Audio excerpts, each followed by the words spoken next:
Then we have Kyle Hussey. He should be somewhere in the midfield. Could play also on the left wing. The coach been playing a 4-5-1. Not quite a 4-2-3-1. It looks more like 4-3-3, 4-5-1 ish. From what I am seeing, Steve Hewitt, he started the first game, was benched the last game. He's back in the starting lineup. He was playing like the holding midfield role for them. Wasn't overly impressed. So let's see if he improves today. Tevin Savage from Cavalier, he's been one of the better players, I think. Not doing too badly. Like the slip pass he played to give Morris a goal in the first game was a very good pass. Then we have Carlando Morris. He looked sharper than Kelvin Brown in the middle of the park at the striker role in the second game. He retains his place. Then we have the defensive Kelvin Brown, who has been a standout in defense, number 14. He is starting again. He's from Real Mona. And we have Kelvin D. Brown, who captained the team in the first game, the striker. He's starting. He came on in the second game and was deployed on the right-hand side of the formation. So if they're starting today, I'm assuming that Coach Peart is going back for Kelvin Brown on the right side, unless we see him tweak the system and play with two strikers, which I think would suit both of them a little bit better. Don't think Kelvin Brown on that right-hand side is really the answer against the better opposition. But let's continue to see how it plays out. Malik Wellington got the start in the last game. He starts today as well and is the captain today. He is from Elite Football Academy that is in St. Elizabeth. So really only two players. Well, I shouldn't say that. The Mount Pleasant Academy players as well would be based outside of Kingston. So not that many rural area players in the team, but Malik Wellington Stets. I also am understanding that he's the son of the ISA president, Mr. Wellington. So big ups to him having a son on the team. Let's see how he plays today. Thought he wasn't really challenged much in the Aruba game. I think Curaçao will offer a different proposition, so we'll be able to see him in defensive actions a bit more today. Javier Henry, I think he has been another decent player so far in the competition. Number 17, he's from Mount Pleasant. He should be probably somewhere in that midfield. And then Deshaun Smith, first start of the competition today. He's from Brownstown FC. Of course, you know that Brownstown really and truly affiliated to the Mount Pleasant as well. So you could pretty much count him as in that umbrella as well. So that's the starting lineup, people. Like I said, haven't really seen him play a two-striker system. So more than likely, it will be the three up front. I would go for Savage, Kelvin D. Brown, and Carlando Morris, with the three midfielders being Javier Henry, Deshaun Smith, and Tevin Savage. But yeah, then you have Hussey as well. So how that going to really work out? I guess one of them would have to play right back. So yeah, right now they're showing three defenders in the system. Unless they're gonna play Hussey deep as like a fullback. Maybe. So I don't know. You guys tell me. You've been watching. I don't know based on the names I'm seeing. Unless one of these midfielders are a utility right back as well. I'm not sure how it's going to really play out. On the bench today, we have Marco Dean Spence, Mount Pleasant, Aldino Walters, Cavalier, Rami Sims, Samuel Taylor, Davian Clark, Kevin Holloway, Kenrick Brown. He has been the right back for both games, so he's not playing today. Holloway has started both games as well. Of course, Davian Clark has started both games as well. Samuel Taylor, I think he started the first one, but came off the bench last time. Sim started the first game, was impressive, I thought. Aldino Walters has looked decent as well in the defense. So a lot of rotation, which is to be expected because they're playing one day after the other. So yeah, let's see how this one goes. But that is the starting lineup. Now, of course, we're playing someone today, people. Let me not disrespect Curaçao. So this is Curaçao starting lineup. They have Riga in goal. Sluis from Vitesse. I have a couple of players from Vitesse in this team. One of them being number 2. Then you have Cardoze, number 4 from NAC Breda, another team in the Netherlands. Go Ahead Eagles, another one in the Netherlands. Defender number 5. Thiago Schaub, number 6. Sea Stars United, that is a local club in Curaçao. Also, Floranos, who had a brilliant solo goal in the first game. Watched a lot of that Curaçao first game they played against Aruba. He had a very good solo goal on that right-hand side. So you should watch out for him on the right wing. Number 7, Floranos, dangerous player. Also the captain, Number 10, but in the midfield area, very, very talented, skillful, technical player. Then you have the number 11 from Ajax, another one full of skill, can pick a lock as well with the passing and the skill. So I think that those three players, the number 7, 10, and 11, when you're talking about attacking presence, you want to make sure that we're watching those players today. Number 15, Koeman from Vitesse, the other Vitesse player in the starting lineup. He'll be in the back line. Then you have Rower, who is listed unattached there, also a decent player, number 16. Then you have Simon Barrios from Sea Stars, number 17. So Sea Stars, definitely well represented here. One of the top developers of players in Curaçao. So you see they have a lot of their players from there, a couple of players on the bench as well. And they also have quite a few more players to look out for. I think the number 9 looked decent as well from what I saw when I saw him playing. So look out for him off the bench. And they have a lot of attacking options on the bench. So you can see that today they are pretty much naming a strong team. The only player that I'm a bit surprised about maybe is the number 9. Thought he might get the start. But other than that, pretty much the players I saw doing the most damage in their game that I watched most of the Aruba game, their first game, that they ended up winning that one. So, that is what we have. We have a referee from Barbados today. In these Concacaf fixtures, you like to look and see who the hell is ref in the game because, yeah, man, it can get a bit dangerous out there. So let me check in with the comment section and see what go on. All right. Kickoff, I answered that. Probably I did with laugh. Yeah, man, 1 p.m. JA time, that is correct. Normal Arsenal style, nothing new. Oh my gosh. Marvin said 2-0. Oh my word, people. All right, I have my Concacaf go loaded up here, people. So let me go right to that because that's not good enough. Mexico up 1-0 on Honduras. All right, that is it. That is nice. Let me see what else. So we can see the USA game. USA look like they want to make a bag of change now. Bring on the killer number 11.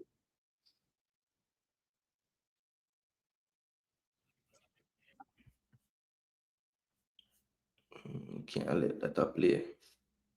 The second half I start. No. Well, I could see if them can hold it.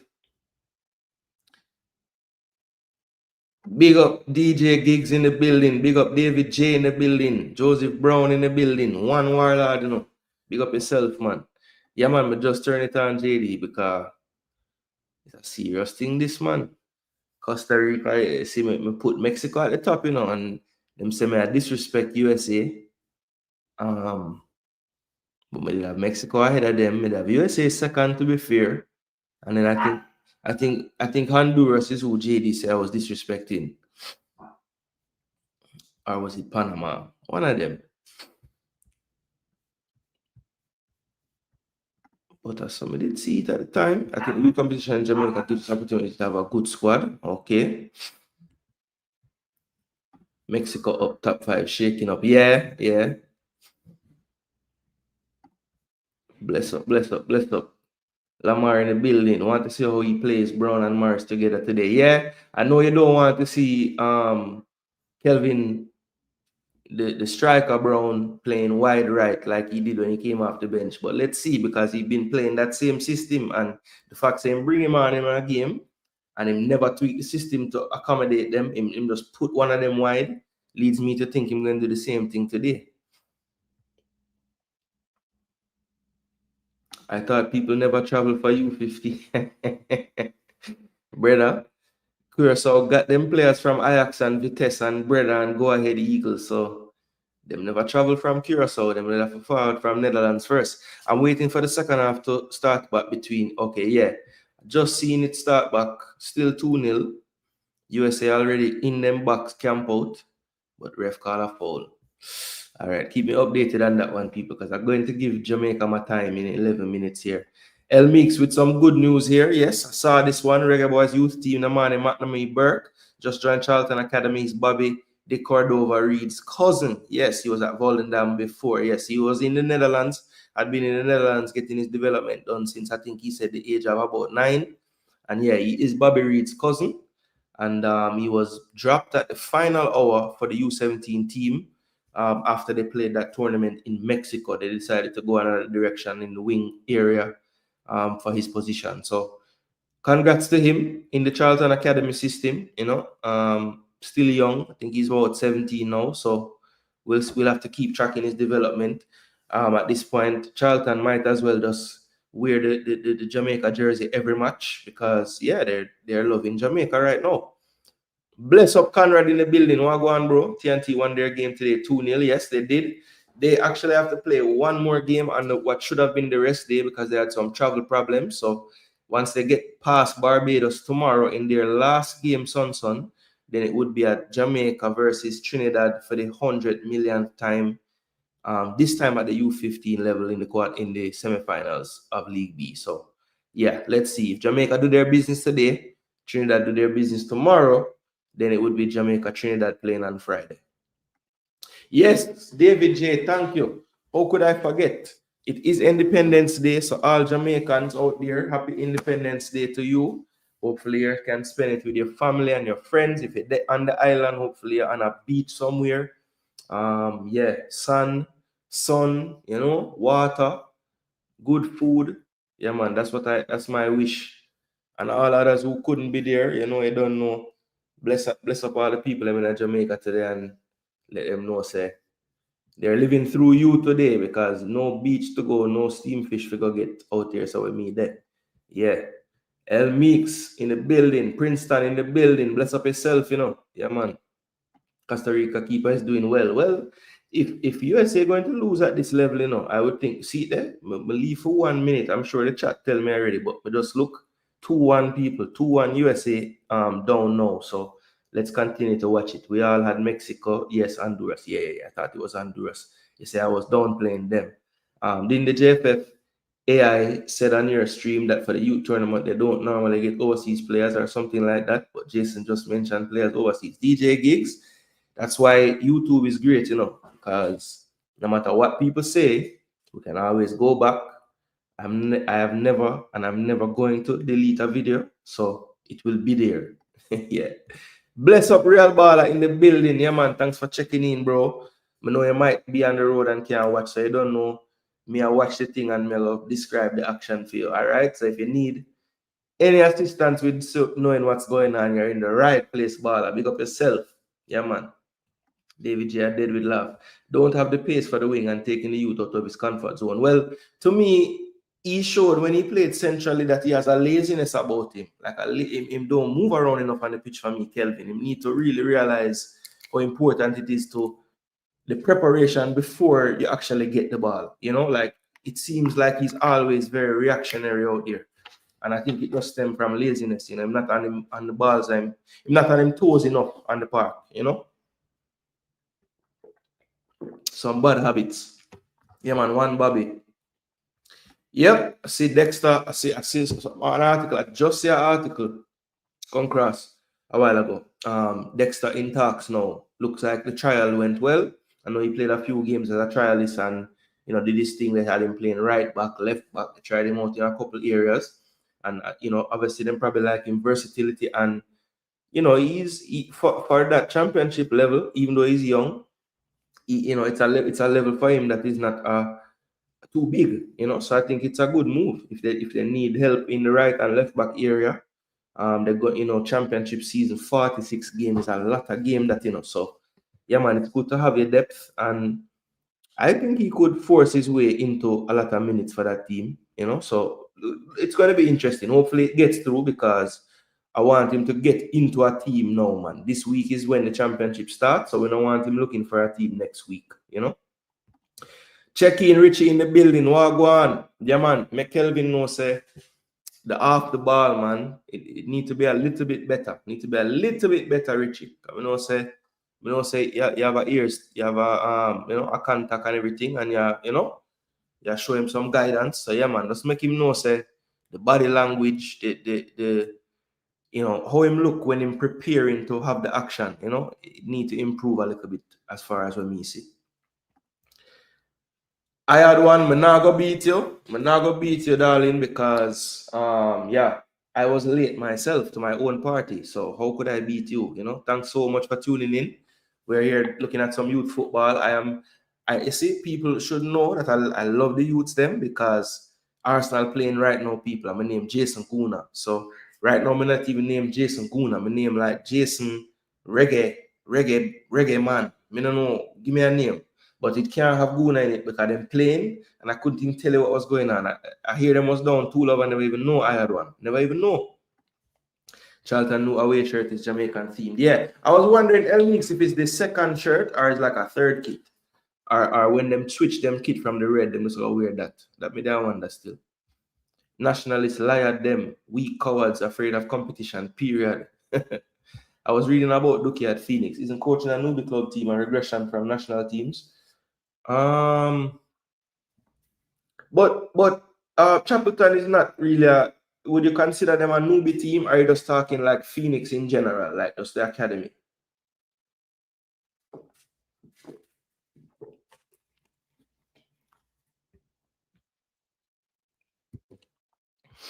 Dexter's an educated footballer, no time needed. All right, so the anthem's playing, people. So we're getting started now. Curaçao anthem playing.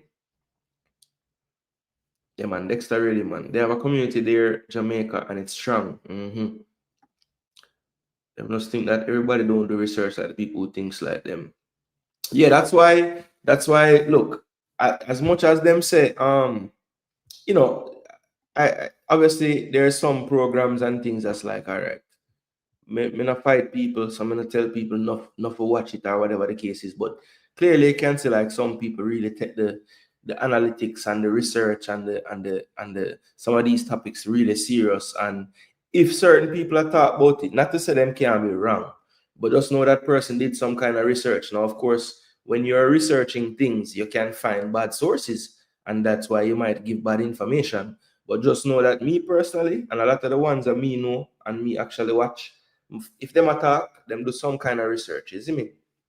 So that's why sometimes when people come out and say things, it's like them really mad because you know that other people doing the research and know what's going on. So why you would have tried go against that? Hope that mean he's in better form than last year. Yeah. We just need the man playing, man. Because you see the difference when he play. Even when he went to that little loan spell and he started to play and then come back to play for Jamaica, it was a different Dexter from when before when he wasn't playing that much, you know? Yeah, man. Can't run from competition. Never. 2-1 Costa Rica. Yeah, I did take a little check.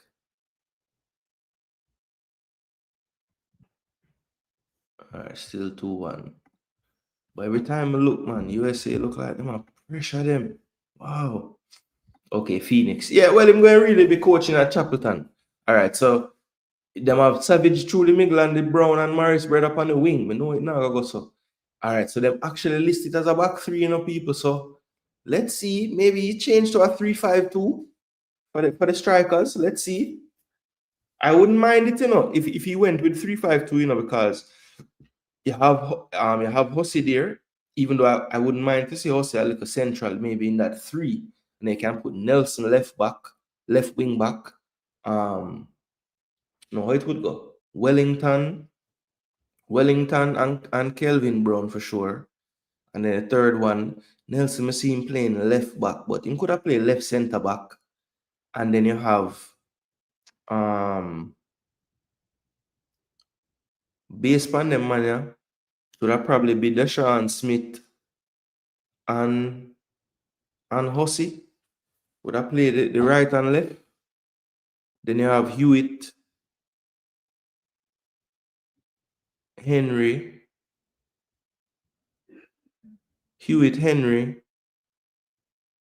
and no, that wouldn't make no sense. But I just have to see how it looking, because as I say, it's 3 listed defenders them starting today. But it's really 2 centre backs and a left back. So that's why I try to figure out. I figure one of the ones listed as a midfielder maybe going to be playing fullback instead. But let's see. So it looks like up top I see Hussey, Morris, and Brown. So that's the front 3. Midfield I see Savage, Henry, and Taylor. All right, we have to go make sense of the back 4. Well, you know, Kelvin Brown and Wellington are play central center back. But it look like the same system, 4-3-3. It look like you don't get your wish, Rob Smith. It look like Kelvin Brown on the right wing. So let's see. Did Butler abandon Veer? That is the $1,000,000 question. Yeah, man, work in progress. As long as you know work still have to put in, which we know, you know. It's under 15 development tournament. Let the kids that are in National Academy get games. Okay. So Rob say no competition thing. Just play the man them with they in a Jamaica. I thought we welcome competition, not these people. I guess Mexico and Honduras good game so far for you. Might be correct, and then not 4 but 2. Yeah, man. I just feel like Honduras would have keep the game. You know, like they're always very stingy defense at what age group. So I just had a feeling like Mexico, even if they dominate, which they probably are with the territory and the chances, they will still find a way to keep it, you know. All right, so this is nice now. Bless up, bless up, bless up, bless up in the building. One massage. Oh, go on, bro. Yeah, man, we're there. Just paralyzed their cowards. Glad that we kept exposing the truth. Yeah, man, we can't stop. Why they keep forcing the big 15 in? Yeah, he shouldn't start. He shouldn't start, you know. In this system, they have I like some of the players I saw playing wide right, not named him. So if you're not playing one of them, okay, so I was right. Nelson playing him left back. Hussey playing at left wing. And it looked like Henry, Hewitt. I'm have to figure out if it's Dashawn Smith a play right back or how that go up on the right side. All right, bad giveaway on the ball. Curaçao played in the middle, being pressed, and that's a good play out wide. Kelvin Brown getting turned inside out and getting called for a foul. See, he got beaten, and instead of moving his feet, he put his hand up to hold the player back. So it's like an easy way to get a yellow, but no yellow given. Curaçao now reset to the keeper, now in the back line. This one's played long upfield. Cardozo puts that one up the field.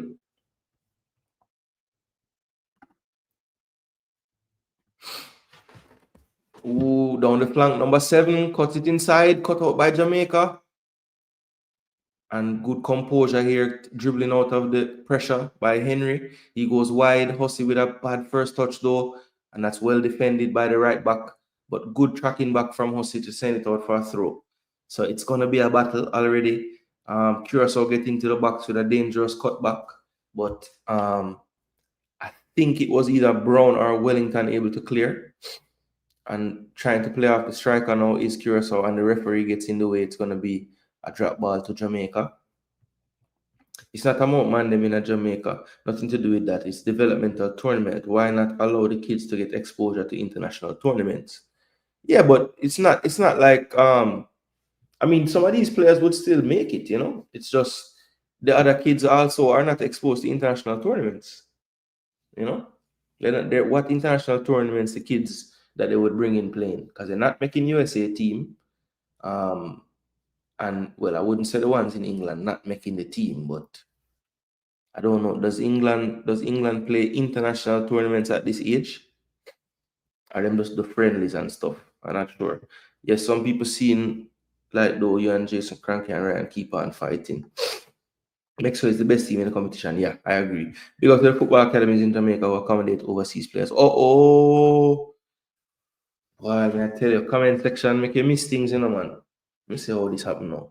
Chip through the middle. What a pass. And he brought it down with his chest, but he hit off his hand. So Jamaica got away with one there. You can see the directness of the running. It's more like the Belize style.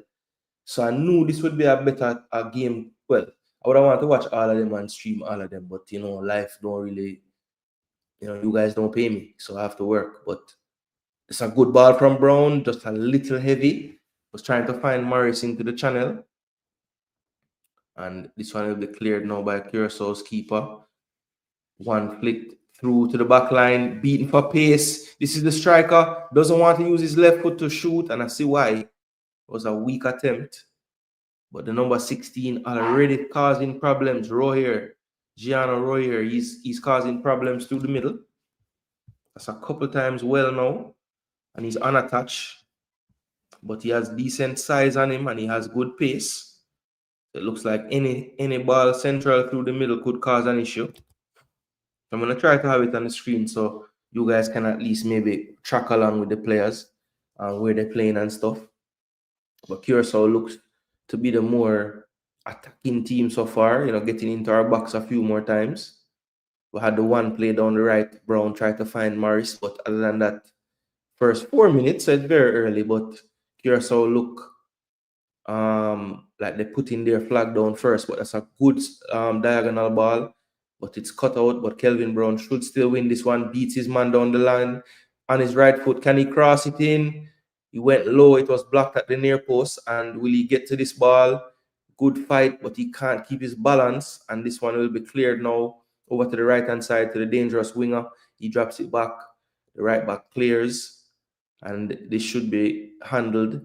And that's Kelvin Brown. Good touch. Plays it wide to Hussey. Hussey, good central. Good play here. Now it finds Hewitt in midfield.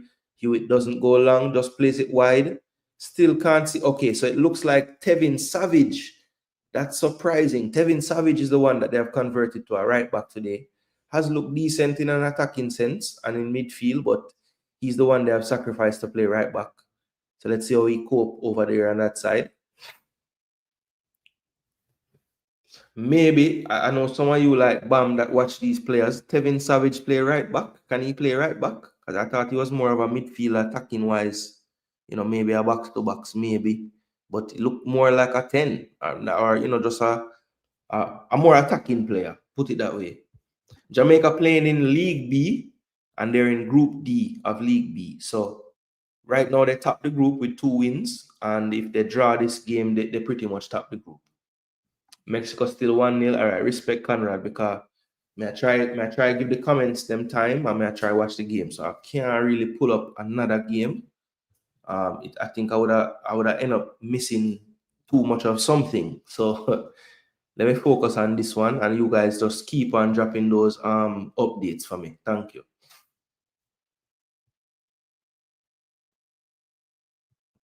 Curaçao look like them can play good ball possession and movement in the early settings. Yeah, it's a different challenge, man. The Aruba players, I don't think they could.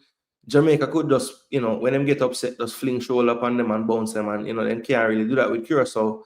Plus, Curaçao might have better movement and connection between the players as well. So, both sides, the physicality and the technicality, them both better. Kelvin Brown on the gun foot, can he shoot it? Take too long, too many gather steps there. Needs to try to get his balance and his shooting position quicker. Let them recover and block the shot.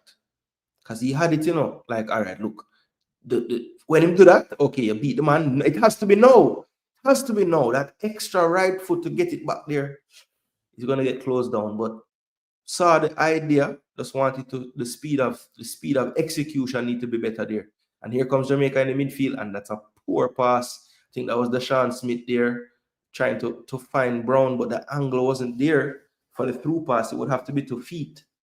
To be fair to Smith there, Brown needs to also keep the width because he didn't create the angle either. So, you have to be able to split justice. And that's Tevin Savage. The first time I see him there in a defensive action and he fouls the player, I think the player wants a card, but not going to give him that. Gilberto Mora took Shamar game last season, made national team. Analysis can't stop for U15. Rob Smith, we are playing others. Yeah, not true. The goal is to make national team stronger. True. Develop them to the national team. That was a bad pass that time from Savage behind Brown. This is Curaçao trying to play it wide, but it's a poor pass, and Jamaica will have the throw. Yes, we have some very big kids, Conrad Smith. Extremely. Bless up BAM Sports, active. We're in a building, bro. Yeah, man, they have time today, so they want a day for the boys, while Arsenal lose. They're playing Caribbean ball. Mexico find a second, all right? I work them way to the 4 JD. Damn. Them have what, 14 minutes, 13 minutes? Costa Rica still a wallet, 2-1. So League A heating up people. Because the tougher teams starting to play each other now. 5 games, we max it a watch. So Somebody lend him 8 more eyeballs so he can watch all of them, you know? Because you can't, even if you have 5 on, you can't watch 5. Because your eyes must focus somewhere. Unless him eyeballs work where he can focus on one thing. Maybe him figure it out, him have a special glasses when Bill, I don't know. I wouldn't put it past him, you know.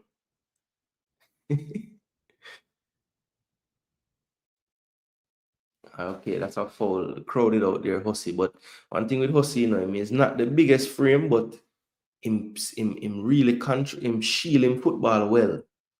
Like him retain the ball well. I like that.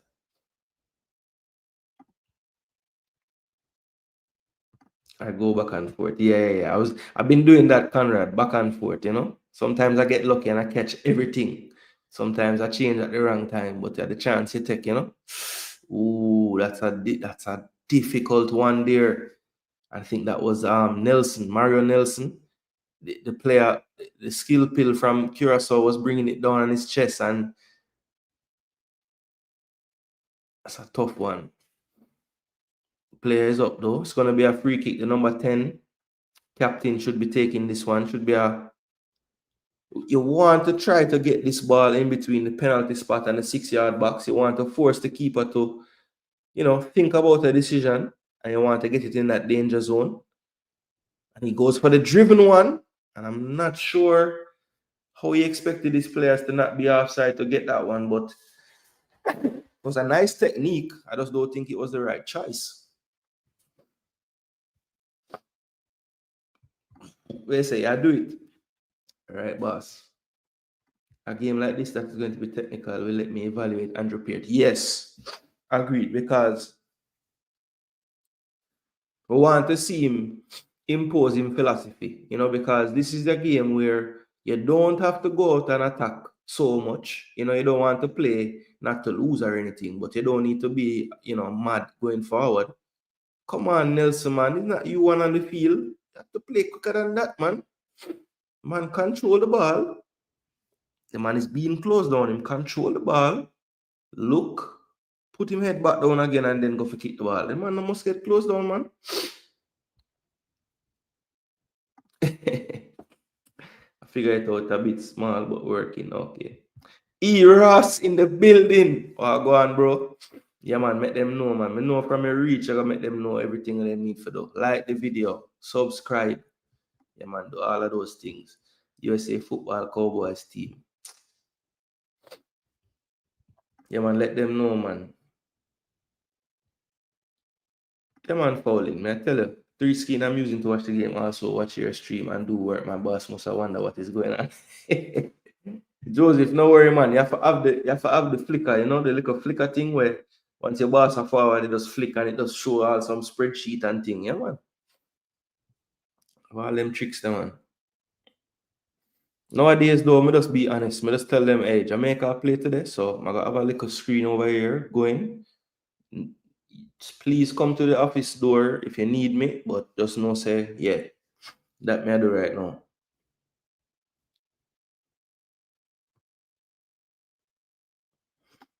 All right, JD, I just bother me, I bother you, bro. I know you watch the whole of them. Now have to tell me how. Thomas Muller to Whitecaps, wow. Well, Iman son can go back it out now. Who is the coach for these kids at Yard? Well, I thought that the TDS coach, and this is Jamaica on the break. Good slip pass to Morris, back to goal. Oh, he plays it behind Hussey, but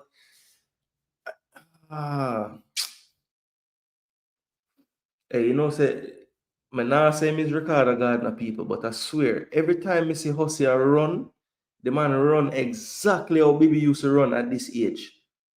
With a long stride. Yo, tell me if I joke, me I make people. Anybody will remember Bibi at Woolmers, and I think this kid got to Woolmers too, you know. But anybody will remember that kid Gardner from Woolmers days, man. The man did have this long gait when he run, long stride. Yeah, man. Anybody where did see Bibi play in a high school would I believe me, I say, brother. And I'm not putting the pressure on the kid that he's gonna be Bibi. I'm just saying how him run, just how him run. Even though he have composure like Bibi too. But I'm not gonna put the pressure upon him. But it's just amazing to me how much like Bibi him look when him a run and thing. It look the same. As long as work I get done, then breeze me. Yeah, that is it. That is it. From here, do your job, That's one thing. I mean, some bosses not like that, They will say, well, I don't care, you need to set the example for the other people or whatever they will come with. But, brother, if we get everything done, what difference does it really make, honestly? Yeah, so the coach for the kids I had, man, just say the man name today too. I can't remember. Thought it was over here, but I don't think him still doing it. Is a Hussey from Mount Pleasant? Yes. Interestingly, if you look at the match card from the first game, he was listed as a Ligani player.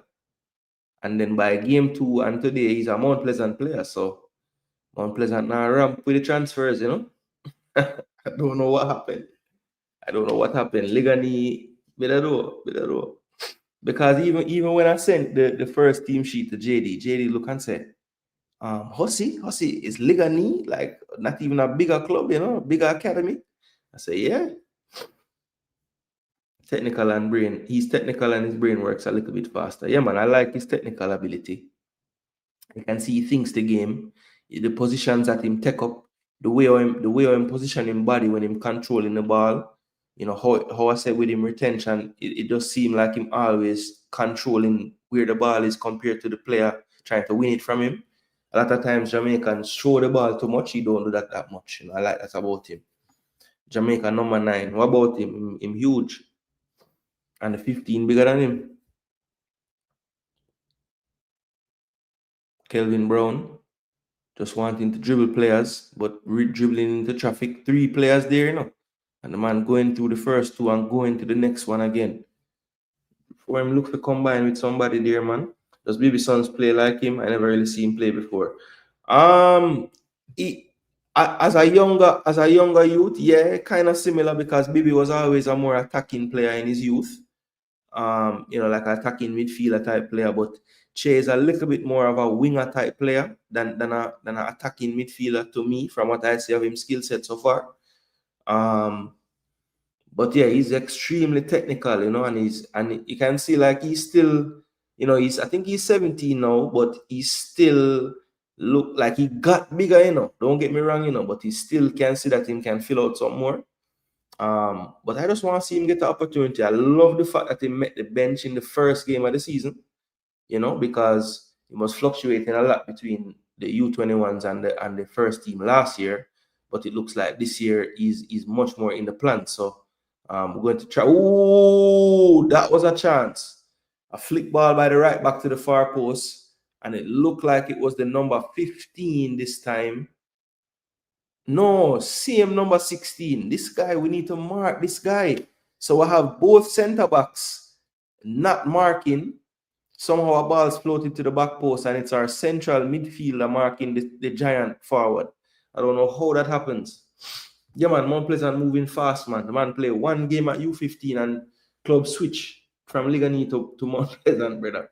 Guatemala U15 fire. Yeah, we did talk about them earlier. Costa Rica, USA 2-1, 4 minutes, man. I forgot watch a little bit of this now. So Mexico look like they're gonna get the win 2-0. Maybe they get another one to add on. Let's see. What else? Dominica Bonnier 1-1. Okay. So it's a cooling break, people. That's why I'm kind of doing the rounds now. St. Kitts have, what's that? St. Vincent or is British Virgin Island? Which side that? I'm not sure. Them have them One Love. Okay, and then this is the Jamaica one. All right, so that is all of them. They look like the League A match is about to stop, and the League B match is started same time. Okay, so nice. So the League A match is coming to a close. USA going to scramble now because they have about what 4 minutes plus injury time. So let's see. Long ball cut out by Costa Rica. USA in midfield now. Back heel, that's a decent one, but no space. But Costa Rica bailed him out, pulled him down. Didn't need to do that. All right, Jamaica game back. Let me leave that screen, but I will talk about Jamaica. So here's Jamaica playing out. Here's Kelvin Brown, plays to his centre back partner Wellington. Wellington on the ball, dribbling forward. So Wellington looks to be a left-footed player as well, because every time he plays that diagonal to the right channel, he kicks it with his left foot, even though he's playing on the right side. But Kelvin Brown left-footed as well. So you have two left-footed centre backs playing today. That one's cut out by Nelson. So it looks like Kelvin Brown has switched over to this left side and Hussey gone over to the right side. So let's see if that does anything for the attack.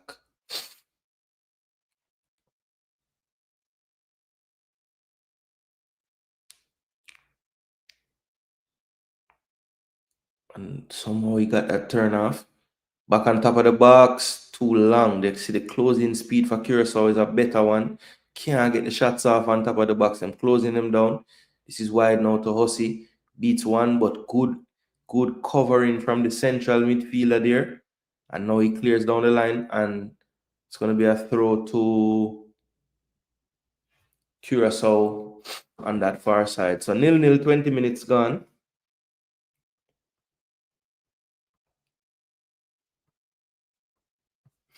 Baby Son has more skills, left wing cam, in your opinion. Yeah, I saw him playing more central when he played with the youth setup. When I saw some clips, but typically when him get him chances in the first team, which is to be understood, because when you're giving players chances, you normally want to give them the wide role. It's a little bit easier to adapt. You don't have all the bodies, and you can kind of use the line as a guide for positioning and all those things. So yeah, it makes sense. In that league, you have to be strong. True. Jamaica number 9 is technical. I would agree. He has a lot to learn, like a lot of them, but you can see that it's not just the strong hustle bustle. Him have a little technique. Him have the technique side as well. Not polished, but you can see it's in there. Number 16 trying to dance on the ball, but loses it. Henry on it, and he dribbles right into traffic. How you was going to get the ball to that guy? Brother, it's like when we're dribbling with the ball, we look so out of control. Everybody looks so off balance. Poor layoff there. Hewitt tries to turn out of pressure, but being pressed out of it by the number 16. But good win back from Hewitt there, fighting back for the ball. And he plays a poor pass again. So it's like transition football now, because we can't keep the ball down the line. Kendrick Brown. Jeez, Kelvin Brown loves the slide tackle. And that one he got right again. So it's going to be a throw to Curaçao. Should be 18, but maybe. Yeah. If he's not 18, it's very soon. Yeah. Bless up, Chris. What go on? We're there, This game is level. Let's say I cry. 2-1 still, injury time. Oh my gosh. Let's see how if we lose. So I wonder how League A go. I think League A is actually top 2, so them still they make semi-final. Kelvin Brown running by his own now on his right foot and had no angle for it. He had Morris at the far post. I don't know if him even know that he have a teammate, but that looks like to be Kelvin Brown's strategy today. Put my head down, run through, ricochet, and then him Lego a right foot shot. That was wide at the post. Well, him strike partner clap him, so I guess him know him teammate, him never wasn't looking for the cross. One player is going to sell players fast in the future. Costa Rica, yeah, that's smart at this point. They have to come to you, so if you can get the numbers in your favor when you counter, your app not showing me U15. Which app are you using, Mario? Because you can just go to Concacaf go.com. If you're on the Concacaf app and it's not showing it, just go to the actual website and it should show it.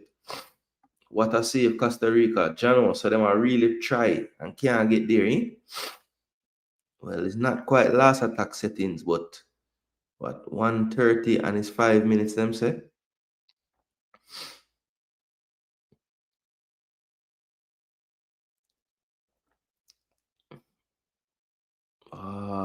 Better ball there. Costa Rica could have get a little chance.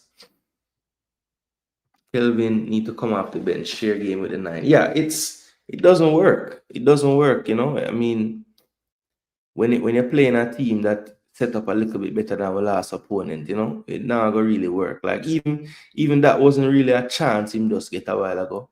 It was the angle was poor, and yeah, he scored a similar goal in the last game just from that area. Maybe that's why I'm trying to shot, but you can see this keeper is a lot more competent than the Aruba one. Because that Aruba one, I don't know how that near post ball scored. I mean, yes, him rifle it, but I mean he was literally he was positioned exactly where the ball go, and it basically move out of the way. We should be better. Yeah, I agreed. Agreed. That's a good ball from Brown into the channel, but a poor one. I know Kelvin Brown again. I can just say Brown because two of them on the field today. Luckily, Kenrick Brown not starting, but what are the odds that 3 man named K Brown upon one team of 18 players? That's crazy, you know.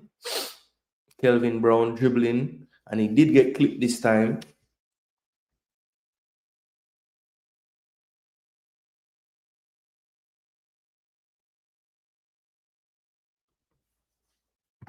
Bless up Curaçao, Wagwan. There, you know, Costa Rica winning this. Yeah, boy. Ooh, USA cleared in the air. Oh, man. Foul or something called. Well, I think that's it now. 1 minute 30 seconds. Costa Rica might take that whole time to kick the ball out. Yeah, man, people, make sure to continuously hit the likes, you know. I think Eras did make me know say 35 before. Let's see, because I know people probably finding the stream as we're going. So, okay, we're on the 40 likes, people. Let's get to the 50 and keep on moving. Would I love to get to the 100, but, you know, we're not going to pressure you.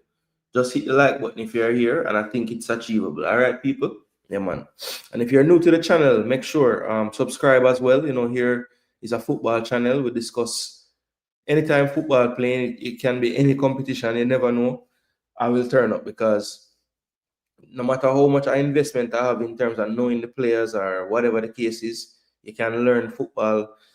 You can learn in football from any match, any level as well. So, you know, don't frighten to see me. I do some things and you say, John, you do this? Yeah, man.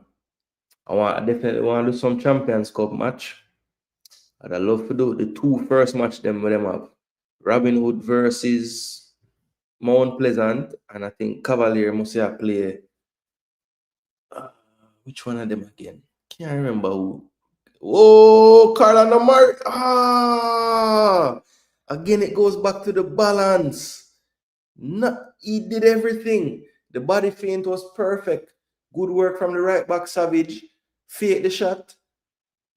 And then he just can't get unbalanced to get his body over the bar. Damn, man. That should have been at least on target. That was probably the clearest chance so far. Good work from Savage on the right. Got the cut back. Carlando Morris made the space for the shot, and the execution was just poor. The balance was all off. Top of the box, good. Oh, why we can't connect them little short past them, man? It's like they want the player to post up, but they're moving. Jamaica doing a decent job though of killing the attacks quickly for Curaçao. So they're not letting them get into that rhythm to get the 16 going in behind the defense. Malik Wellington, one left on the right side. Plays it back. Nelson looks to be a one left as well, playing left back. So they have 3 left footers on the back line.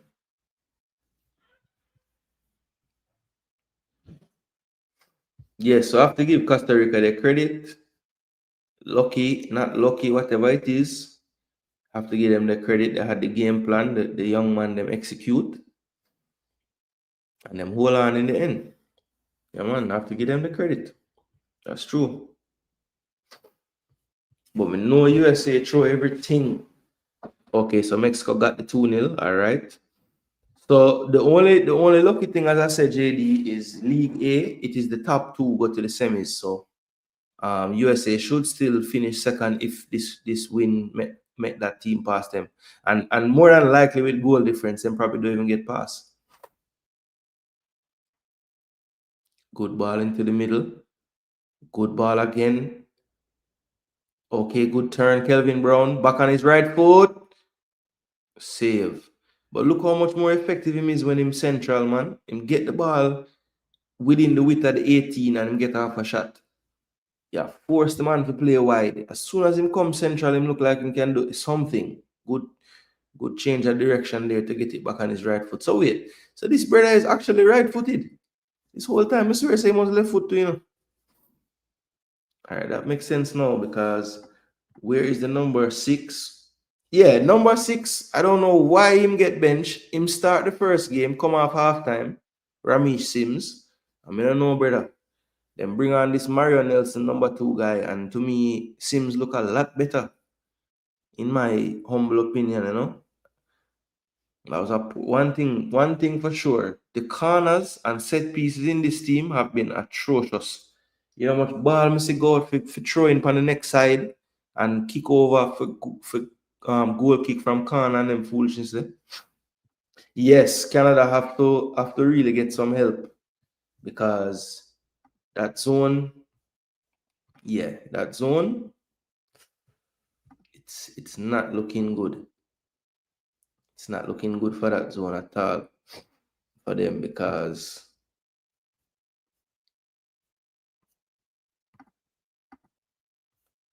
so it tell me says an error for the schedule and results. How are the backside are going? So this media hub Concacaf page, you know, man. Sometimes it move like it not no sense, you know, man. Curaçao to the middle, broken up by Brown, but it comes out to the winger now, plays it back, resets it to the right back, number 2. Central now into midfield, too much time and space. Number 4 over the top. That's a good ball. Can he keep it in play? And he just didn't have the speed. But the space was empty down the left-hand side behind the left back there. Just too much power on the pass.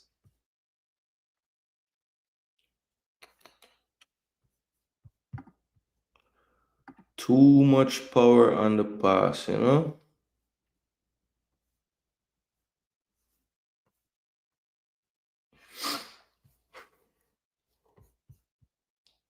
Okay, I think we know why this is going on. Home.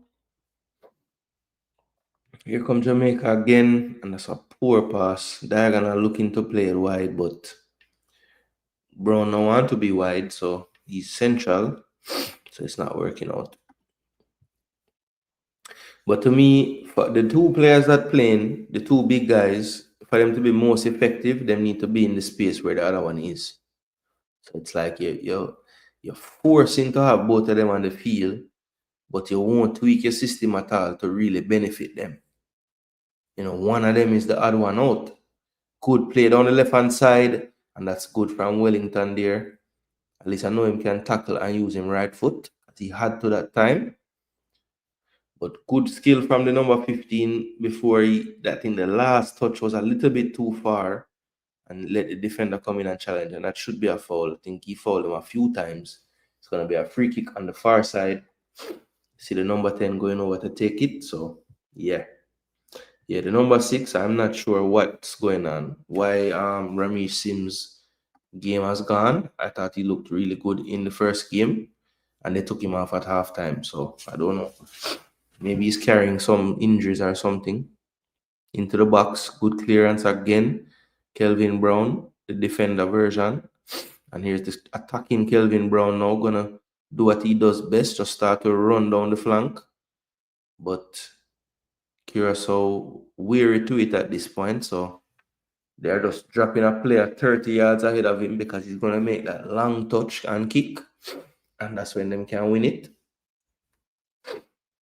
Here's Hewitt in midfield, finds Henry. Here's Henry going forward. He finds Smith. Smith drops it back now to Nelson. Nelson over to Brown. Brown. That's a good ball into the midfield. Very well found. Here's Henry. Takes a shot from distance. Pierre throws his hands up, wondering why. But yeah, he had space and time, but decided, he wanted to go for the bomber. Henry wins it in midfield. Find Hewitt. Good 1-2. Good 3-4, but the pass is too long.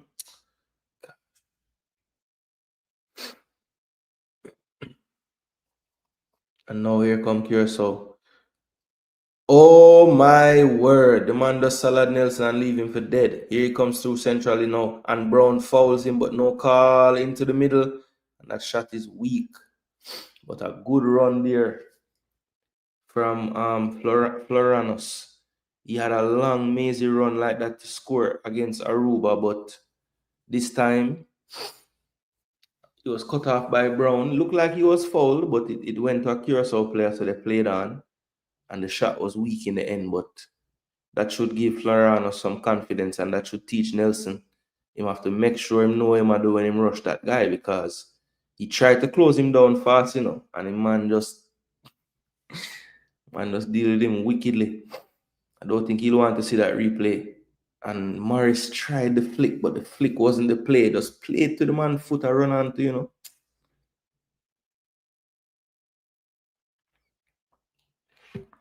So I think Brown been more in the game from him switch, but Hussey out of the game now on the right. That's the problem. I don't see Hussey getting in the game once him go over there.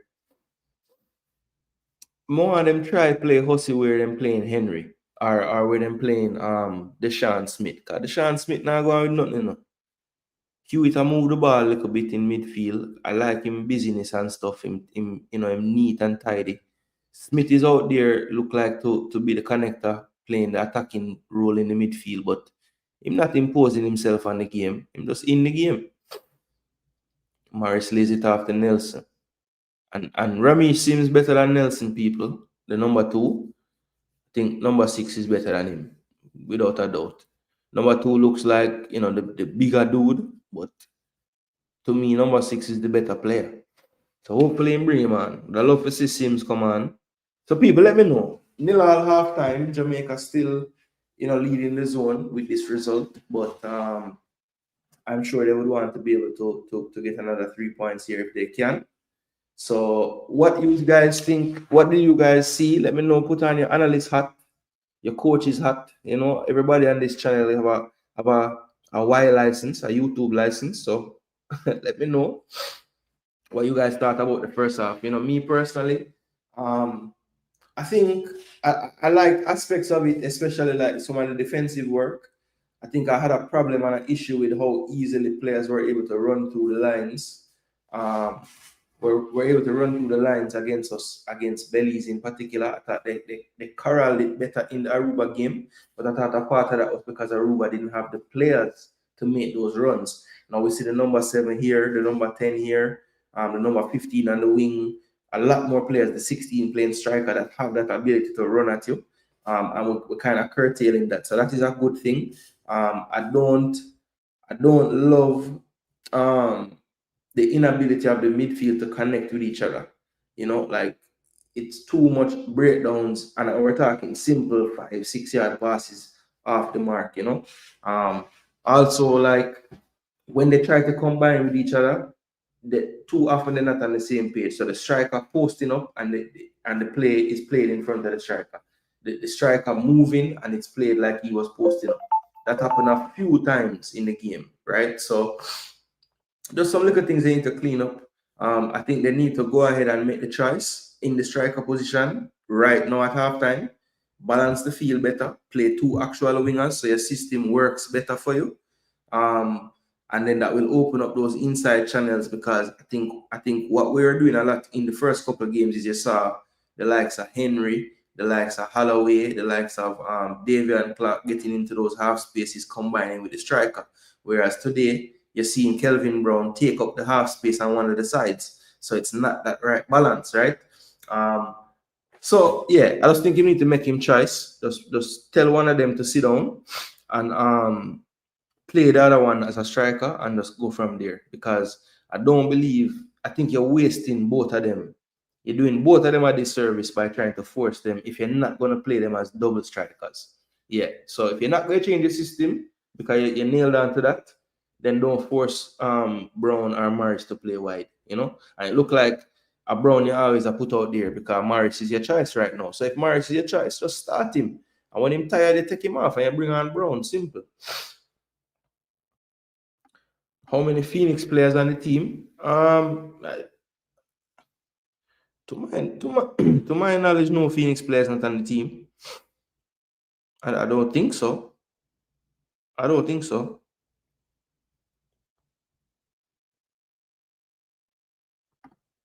We say them a try. Yeah, them a try. Them a try. It's not an effort thing. That is true. Or they'll say I'm spot on. Same so I see it. Defensively, I like what we're doing though. Yeah. Big up Ted Dexter in the building. Yo, almost 50 of you here. 50 of you here now. So we should fly past 50 likes. A long time, people. Yeah, man, we should fly right past it. All right. So we're dead on 50 likes. So people, let's set the new goal. Let's try to get up into the 60s, 70s. And then we can start for Jim Screech away to the 100, you know?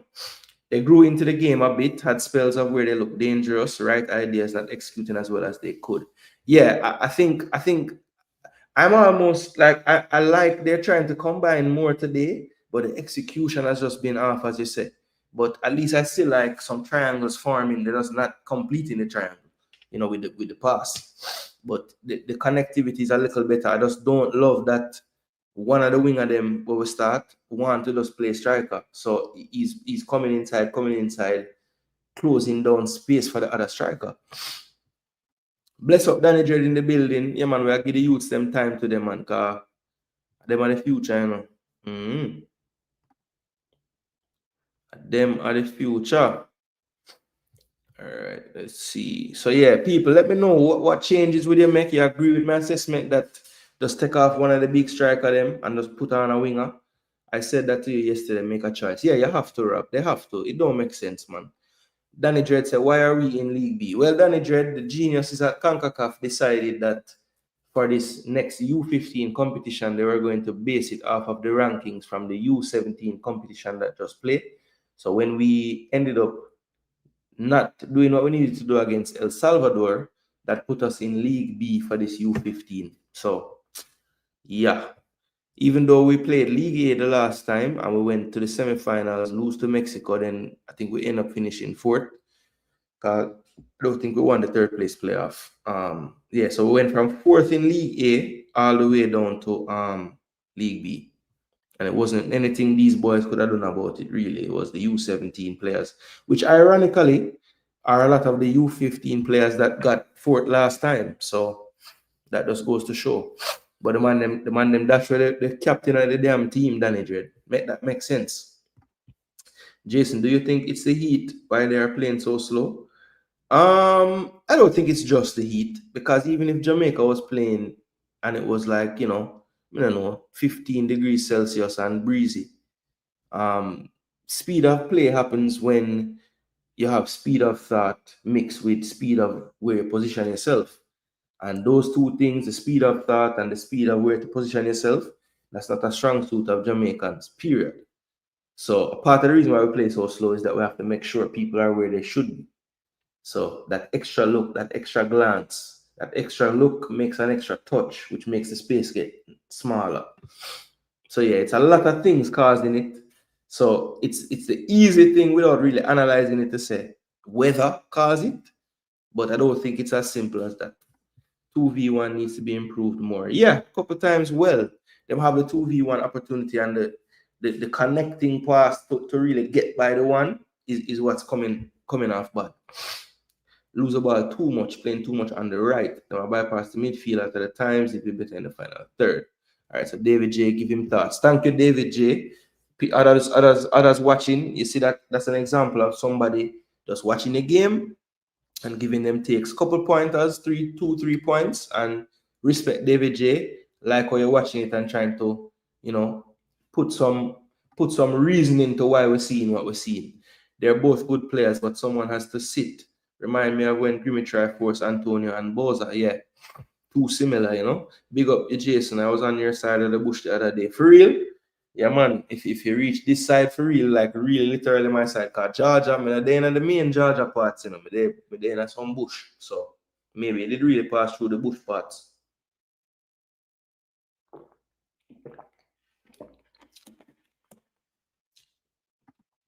Rob Smith said, no, they're 15-year-old. It's going to look slower. No. But I think well, I don't want to speak for Boss Thomas, but Rob, I think he's talking like relative to the other 15-year-olds we're seeing playing the competition. Because when you see other teams playing, they do have a tendency to move the ball and connect with each other faster than Jamaica can. And I don't think that's just due to the fact that Jamaica is playing at a more sunny time of the day. You know, it's about the setup, it's about the tactics that they employ. It's about, you know, how much they understand about where they need to be. All right, so it looks like we're gonna have three changes, but the one damn change we want not happening. So I'm say Carlando Morris and Kelvin Brown on the field. I think that's a good change there to bring on the number 8, Samuel Taylor. I think he has done really well in the competition. He came on for Deshaun Smith. I thought he wasn't so good. Wellington is off for Albino Walters. So that is the starting centre-back pairing now of Kelvin Brown and Walters, at least from the first game. And one sub by Curaçao, the number 11, makes way. That is Chris from the Ajax player is coming off. And the number 8, very diminutive player, but trust me, people, full of talent. St. Paul, yeah, man, he was very skillful in a couple games I watched so far. So look out for him. So the Ajax player makes way, and the player from Sea Stars United, Kidian, comes on. So 2 subs for Jamaica, the number 18 and the number 16 off. So that's Wellington, the captain for today, off. Straight swap with another centre back, Aldino Walters, and then we have Samuel Taylor coming on for Deshaun Watson. But it looks like they have made a little tweak in where the player is going to play, because Watson was playing Deshaun Smith was playing midfield, but it looks like Taylor has taken up a spot right on the right flank here into midfield. This is Henry. Henry plays it wide to Brown. Good leave, but not good enough.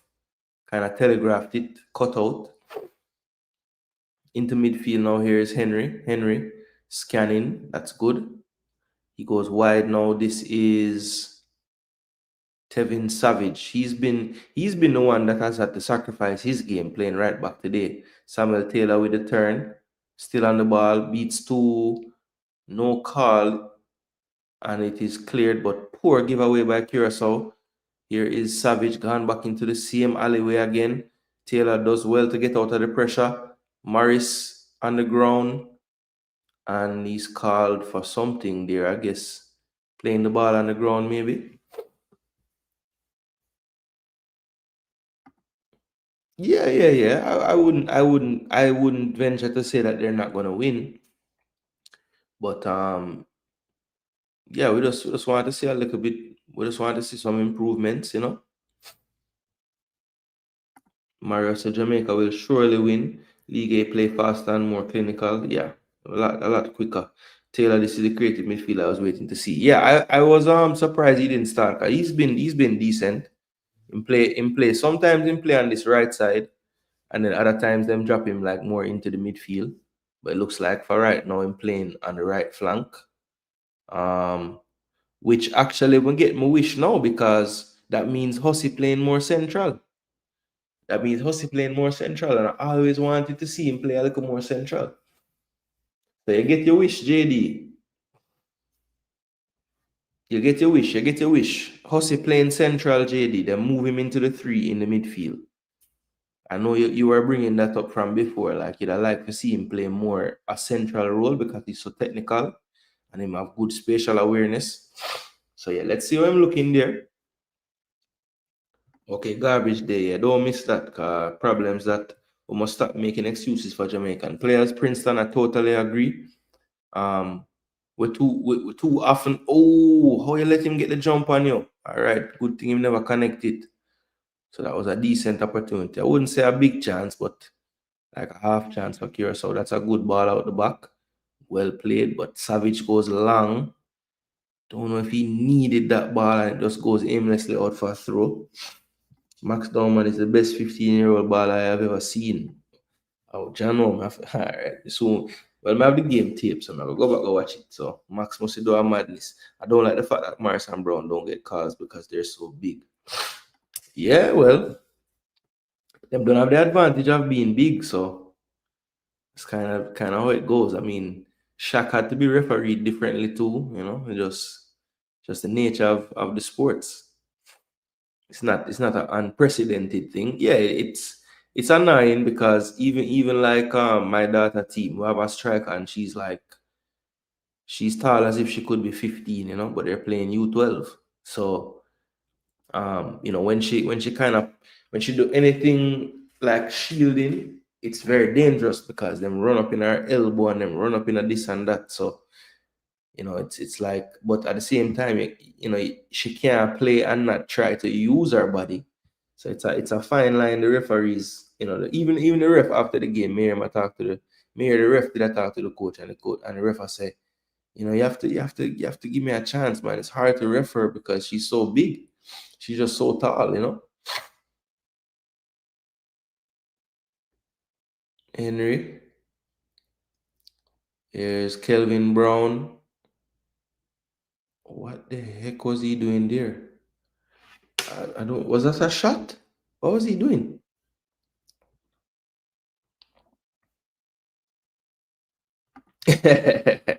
Listen, Peer hear you.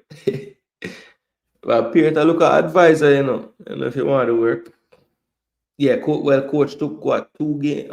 I don't see him play central until today, so yeah, I've never really do it before this. Morris crowded out of it, and the substitute tried to get out of pressure, but couldn't make his way out. So Savage will take the throw. Savage, another Cavalier player. Good turn from Henry there, the Mount Pleasant player going towards the box. Good slip. There's another example. Can we get the weight of the pass correct? That was actually good channel runs from everybody because there was a left channel option, a central option, and then the inside right option. So that was better. You know, picking a direct line to attack in terms of you as a player. They had good spacing, so the areas was there, but you have to execute. Henry need to play a better pass there. And I don't know why they don't stop the right back, but he runs all the way from his own half and he takes a left foot shot. Peart is screaming now at somebody because that should not happen. I think he's talking to Hewitt because he's the left-sided midfielder on that side. And it's like he wasn't there at all. Jamaica playing short now. Savage into midfield. That's a dangerous ball, but it will be collected by Hussey. He plays it back to Hewitt. Hewitt on the ball. He plays it wide now to Sims. Sims into Brown. First touch. Goes back to Sims. Sims one to beat. But that's well defended by the winger against his opponent, the left back. Here's Floranos on the ball, the number 7. He plays it back to his right back. Number 2 for Curaçao has had a good game. I think his name is Quivan Sluice. He's from Vitesse as well. So he's another one that made the travel, you know, so it's possible.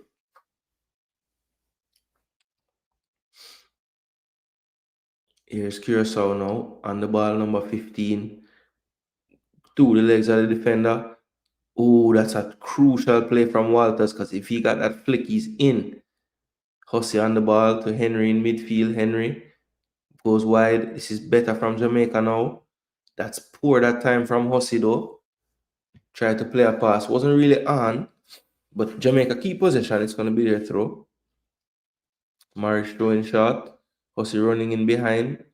And that one's going to harmlessly go out for a goal kick.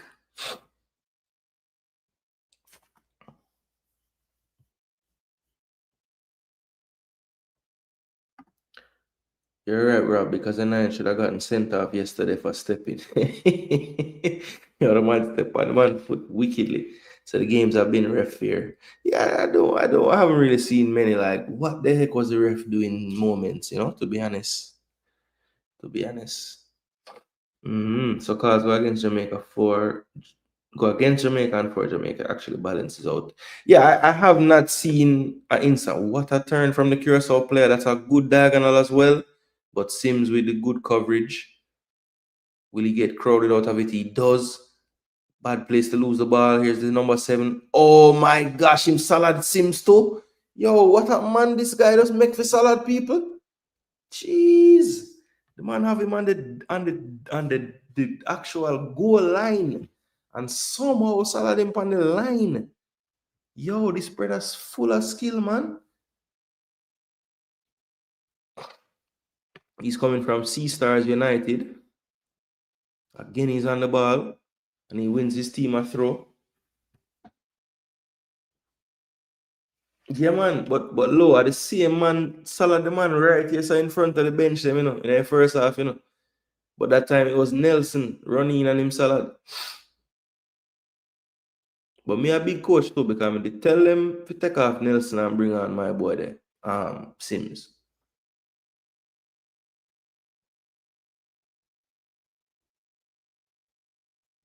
Hussey gets called for a bit too much hands there, pushing the player out of the way, basically. Good closing down from Jamaica, but Curaçao somehow keep the ball and win it back again on the far side, played inside. One thing I will say, the young man that plays centre back, in terms of winning him have what a turn. That's Aldino Walters getting turned, but Kelvin Brown, can he block him? At least slow him down. And that this will pop out back wide. Can they get a cross back into the box? Good step over. And that's a poor cross attempt. Easily to Jaheim Gray. And Gray will roll it out wide. This is Taylor. And that's a poor pass. Just gives away the football, basically. And Jamaica win it back, though. Here's Henry. And he turns back into... Why? These people are crazy, man. I don't understand some of the decisions that they make sometimes, bro. I guess them 15, you say, but to be fair to them, they might be 15, but we see a lot of the Jamaican main team doing foolishness like this sometimes too. It's not just an age thing. All right, so Jamaica, 10 minutes into the second half, still 0-0. Only the one sub for Curaçao, the 2 subs for Jamaica.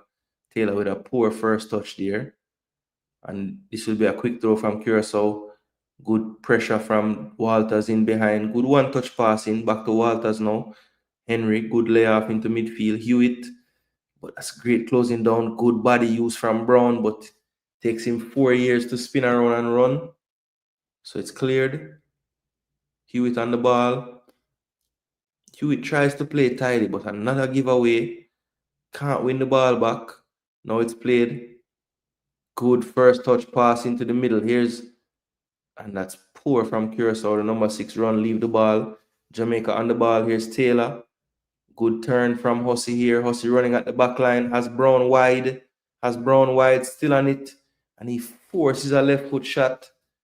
Never had his balance. How many shots we need to take off balance before a man don't shoot it? Curaçao does come for shift, people. And that's a good ball up the channel. Can he keep it in play? He can. Aldino Walters looking to the linesman for help, but it's going to stay in play down by the corner flag now. Can he win a corner? Still on the ball. Gets a crossing. Cut out by Jamaica and cleared. Down the line, here's Taylor. Good shielding.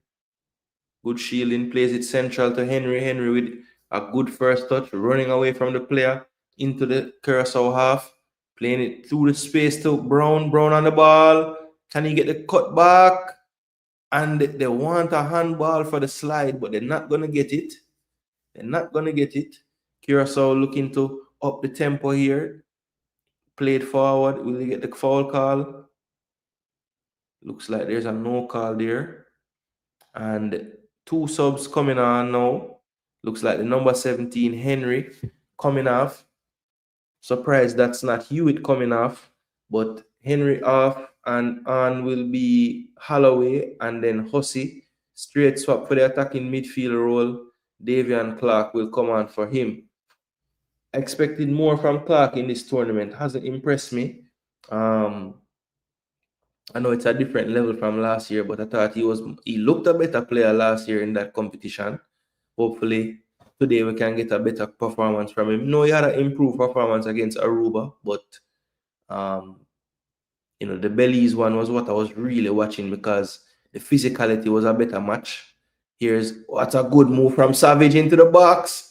And that's what I'm talking about. This kid playing right back. Like, to me, he was one of the best attacking right side player. Him and Taylor. But they move him to right back and look at him when he gets into the box. Easily gets by his player. A shot taken on balance. Unbelievable. This is great. This is great. All right, so it look like we lose the game because people are coming a clown. So Mario coming to say.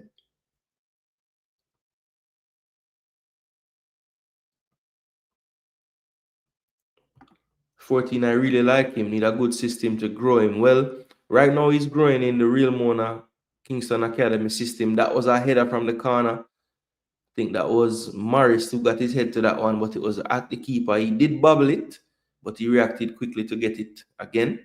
And Curaçao will play out of their own box. Morris putting some token pressure, not really pressing, but that's better pressing from midfield. Here's Clark. And he does a madness. He's trying to play a reverse pass, but puts way too much power on it. I mean, the pass would have been on because he had me fooled, but you have to just barely touch that ball so he can go in the path of Morris to finish. Damn. Curaçao playing better the first 10 minutes. Let's go, Jamaica. Yeah, Jamaica hasn't really imposed themselves in the second half as yet. I mean, the last maybe couple of minutes, we get some territory and we're growing into it. Maybe the subs will help because Holloway might can do something from deeper in the midfield because you could see on that last run Henry made, maybe Curaçao midfielders getting a little tired because he easily turn and just run about 20, 30 yards with it. So maybe a fresher player like Holloway can do something. So let's see. Sims, poor first touch, better second touch, down the right side. Oh, blocked and cleared after as well. But Kelvin Brown on the ball, one touch pass. Riding challenges into the box, still on the ball, and then it's a foul. So that's the substitute, Holloway. 15, ain't an excuse, Jason. Players worldwide are almost pros or pros. That is true. That is true. Maybe that's why Jamaica so far behind on our levels. We can't baby feed them. Yeah. We have to be honest. Honesty gonna help. So this is the cooling break for the second half now. Usually they do it about 15 minutes in. Anywhere between 15 and 20 minutes in, depending on when the ball goes out of play. So they have a chance now, so they're doing it. So when they get back, should be about little less than 20 minutes plus stoppage time. All right.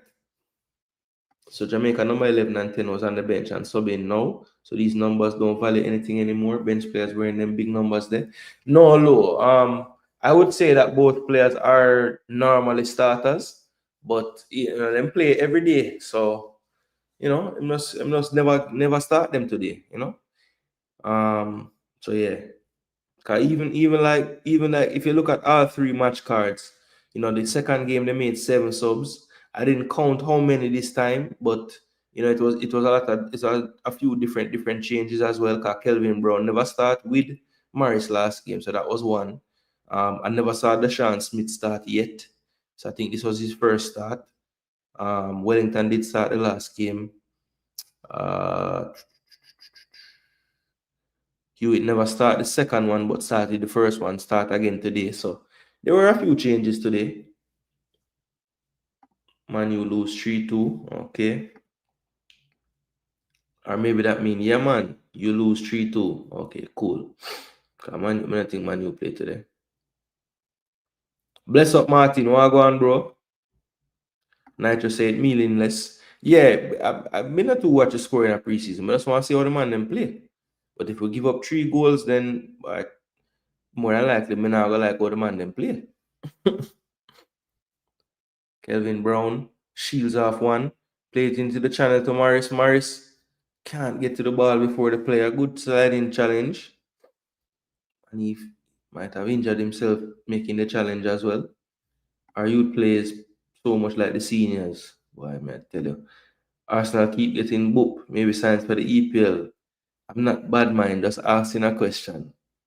Yo, nobody no believe you. Them know you're bad mind already.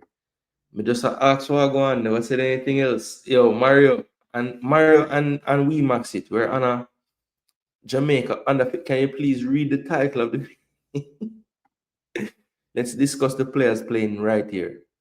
I will be doing some EPL content this weekend because I want to do my preview show where I give you my predictions for the season. So we'll have ample time to troll Arsenal. All right. And you know, week to week, I look forward with the show as well. We'll do predictions, champion of the week, donkey of the week reveal. Yeah, man. Nothing now gonna change, people. We're there. Same consistency. Second season ever on the channel, and we're going to grow the thing. Yeah, man. We'll be good, no worries. Mario said, okay. Any champion talent in the squad? No, not this go around. Last U15, the captain was from Campion, but this time we only have the closest to Campion we have is some Kingston Football Academy players. But yeah, none of them from Campion though. Big baller Pepe Arsenal wasn't good enough for you. Concacaf rules for U15. You talk about Pepe from Ivory Coast. Brother, Pepe career style, brother. Because if he was that good when him leave, he would have turned up the scheme, but he never do that. But I do agree that when he was there, we did mistreat the man because it wasn't as bad as people was going on. Concacaf rules for under 15 is that each player must play at least 35 minutes, hence the number of them coming on. Okay. Each player must play at least 35 minutes throughout the group stage. Not necessarily. Okay, so finally no. So that simply means Savage can go play right wing, Taylor go on left wing, and Brown up front. Now watch when we attack how much better it's going to look, people. Watch this. Just from that one change. Kelvin Brown stay on the field and go central. Savage move up to right flank from right back, and Taylor gone to the left side. Now watch how much better the attack going to look. Watch this. Come like the kid Savage. I like the kid Taylor as wingers. Even though Taylor looked like he might even want to be a more central attacking. Never know, so we rank 11 in Concacaf for U17, so we're going to beat up everyone. Listen, good. If you consider a player a snake, would you message that player asking them to play for your team? No. Hell no. If me consider them a snake, no, I don't want them. I don't want them on the team. Yeah, man, Mario, whole heap of trolling chances, man. Our shooting poor, our game is really also Villa 1, Roma 0. All right, Guru. Bailey playing. Let us know if Bailey is playing. Jeez, peas. Kelvin Brown keep the ball. I swear say out of the stadium, not gone. Peter said, Kelvin, play the ball wide. Devin Savage dead for the ball, you know. Or in the channel, you know, Savage make a good run, you know, man. Man, blast the ball. Villa 2-0 and Bailey starts. Okay, nice. Yes, Pussy Simpson has Jamaican roots. I had one. Did he get the move? Did he get the loan move? I saw he was looking about a loan move. All right, so around Concacaf, St. Kitts 4-0. Bonaire have Dominica 2-1. So that I think those are all the games playing right now. And of course, Jamaica Curaçao 0-0. Coming down to the last 14 minutes now, people. 30 minutes plus stoppage.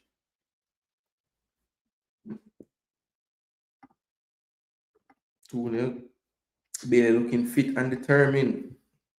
Nice. So Kenrick Brown came on, people, for Carl Lando Morris. So that shuffle the deck up front.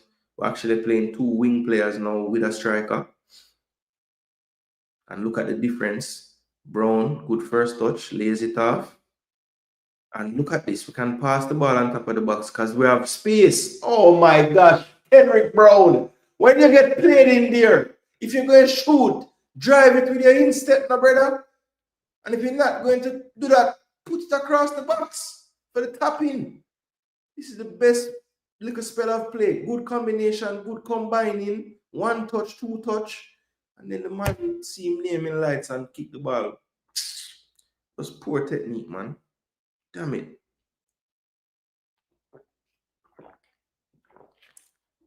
Okay, that's right. Simon was looking at Celtic, were looking at him, but I wasn't sure if it was official or what. I thought it might have been like, talk start or looking likely, but that's good.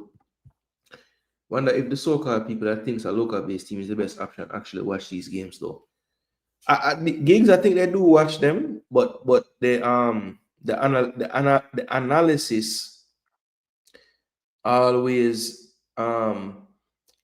as analysts of your team that you want to improve, I've always took the stance that you should be taking a glass half empty approach to analysis, because what you don't want to do is over, I don't want to say hype because people get triggered. You don't want to Savage run out him hamstring a while ago. Arm to him. I might get cramped. Yeah, you don't want to like overplay something that them do and kind of shield them deficiencies. So that's what I'm saying. When you're analyzing with an eye to develop something or improve something, you have to first pick apart the problems, and I think that is the main issue that people that are fans of Jamaica that want to analyze the team, they struggle with that part. So they're going to go through hoops to try to not explain the deficiencies or try to get to the root cause of the deficiencies. They would rather say, but you saw the 10-minute spell where they passed, like what about the other 60 minutes in a game like this or 80 minutes in a big man game, So at this level, you cannot keep the ball on the ground because it's twice now them call that, and it's going to be a stupid yellow to get because it's a free kick and the man is blocking the pass. But it might be a worthy one because, one goal and it's biting fingernail time because you never know what can happen in football. The youth them can roll some balls sometime. I just need to finish. Yeah, that last sequence was nice. I liked it. The movement, the ability to be in the right area, move when you're supposed to move. Just the last damn man. Just effed it up, Even the people who work inside don't watch the games. Nitro, any new players for September? Oh gosh. Cross into the box, cut out. Kendrick Brown trying to win the second one. Good first touch from Hewitt there. Good first touch again. Davian was trying to split the player there, but it was blocked. Hewitt wins the football again in midfield. If Hewitt can clean up him passing, I like him mentality. Him just make too much easy mistakes sometimes, but I like him mentality. Him go for him football, him way back in that midfield. And he's not the biggest player, but him play with a lot of him play like him bigger than him is because him go for the ball against bigger opponents. If him can just clean up him passing because him first touch not terrible. But him passing sometimes we let him down, man. But I can tell him have a good mentality though, And sometimes with these players, that's a little bit of the battle, making sure them have a solid head on them shoulder. And him seems like just the way him carry himself, look like him in no foolishness. Brown should do something with this, plays wide to Savage. So him to go offside? Oh my gosh, how can you be offside there? How can you be offside there? But them are not professionals. They have to be viewed in the youth context. They're playing a good brand. Shooting must be worked on. Yeah. Yeah, they're having good little spells, yes. In terms of like when they do connect and things come off, it looks like they have somewhat of an idea, But too often it's not coming off. So they just need to improve technically. And I don't think Curaçao is the type of opponent where, as long as them apply themselves, it's not like Curaçao going to kill them reaction time so much that them can't play. So in a game and an opponent like this, with how I see them able to connect when they do connect the pass them and them get it right, it should be replicated more in this game. What do you think, Guru? Because I think that's mainly what I'm saying. Like, yes, we see the patch, we see the patch. We're not going to discredit the patch, but we need the patch to turn more into the norm. Because Curaçao not doing anything in the second half to really prevent us from doing what we want to do. We just giving away the ball. Jeez and peas. The man reset the ball out for a throw. Okay, good chase. Damn. So you guys don't think the kids are playing some good ball? Yes, they are playing some good ball. For sure. Just sit on the corner or on live stream talking everything except football, even choppings. DJ Gigs, they don't believe that. They don't believe that, but they don't want players from diaspora, so they create narratives to suit them. Can't wait to hear why MG is no longer interested despite passport in hand. Oh boy. Reggae Boy Reactor changed back his name to the original name. Me, I wonder if it's the same, I don't know if it's the same people, I'm still kind of thinking it might not be him, It's just actually somebody different as well. Jamaica soon score, I truly believe 1-0 victory. All right, Mario. Believe, no man. Fatal flare style. So why you play that back pass like that? Pierre didn't want him to just play. Oh, if that did ever work. Why am I not just trying to control the ball simple? Why am I use outside?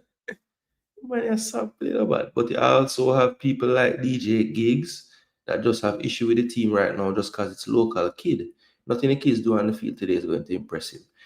I don't know, Rob. I mean, I haven't followed every single comment DJ Gigs make. So I don't want to speak for the man, but this hasn't been that type of theme today. I mean, we've just been talking about how the players playing,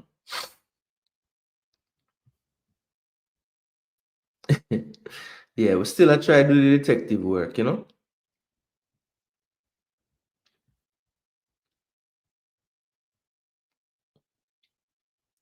Kenrick Brown on the ball, plays it central, good one touch. All right, some period must talk to David and Clark, because I not see him take more than 2 touch from him come on. And that was my one thing against him in the first game. Man was overdoing it, man. It's like him, him have 10, him know people are say, all right, you did I think he won player of the tournament the last time for the U14, so I'm gonna try prove,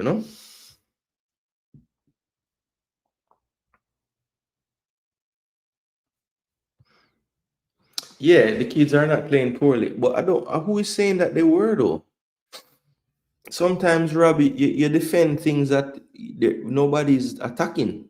It's like you take any story from any other day when we're talking about Jamaica applies to every video from now on. Because I don't even think the people here really even been talking about that. Now that that's come up now, it probably will snowball into that conversation.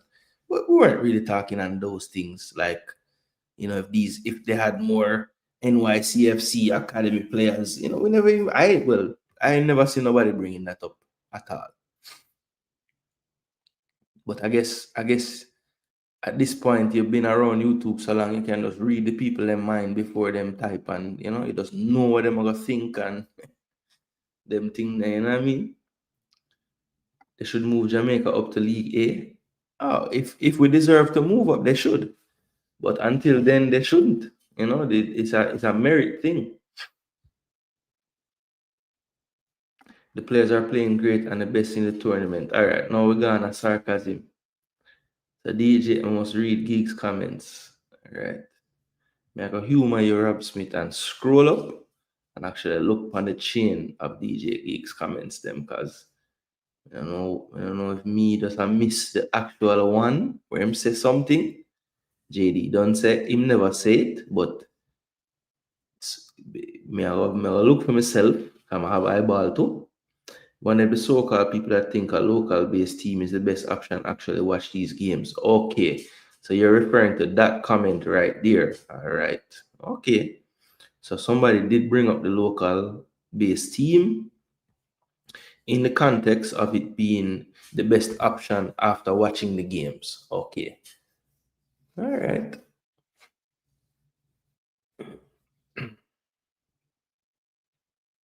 Watch that. Watch that. Nil all. Man, them nearly score a long shot. Number 10 beat one and deflect for a corner. And that all happened because Holloway. Why Holloway is the ball on fire? Why was in such a rush to play a pass when him never look, him just control the ball and just flip it into a dangerous area. Good play from the number 10 again, but good closing down from the defender. Wow, what a closing speed. And then giving away again. Okay, good. Seriously, Ngitwe again. Here's Taylor. Thank you for not playing a long diagonal. Holloway. Stay on balance, no kid. As you make a movement, you start drop. All right, better from Jamaica. Good ball into the channel. Turning now. Okay, into the box. Thank you, Kelvin Brown. If you don't win every damn ball we coming out of the box, then I rate you. So that header was over the top, but at least him run and connect the ball and get ahead on it. I like that. Okay, so what are the one comment, you know?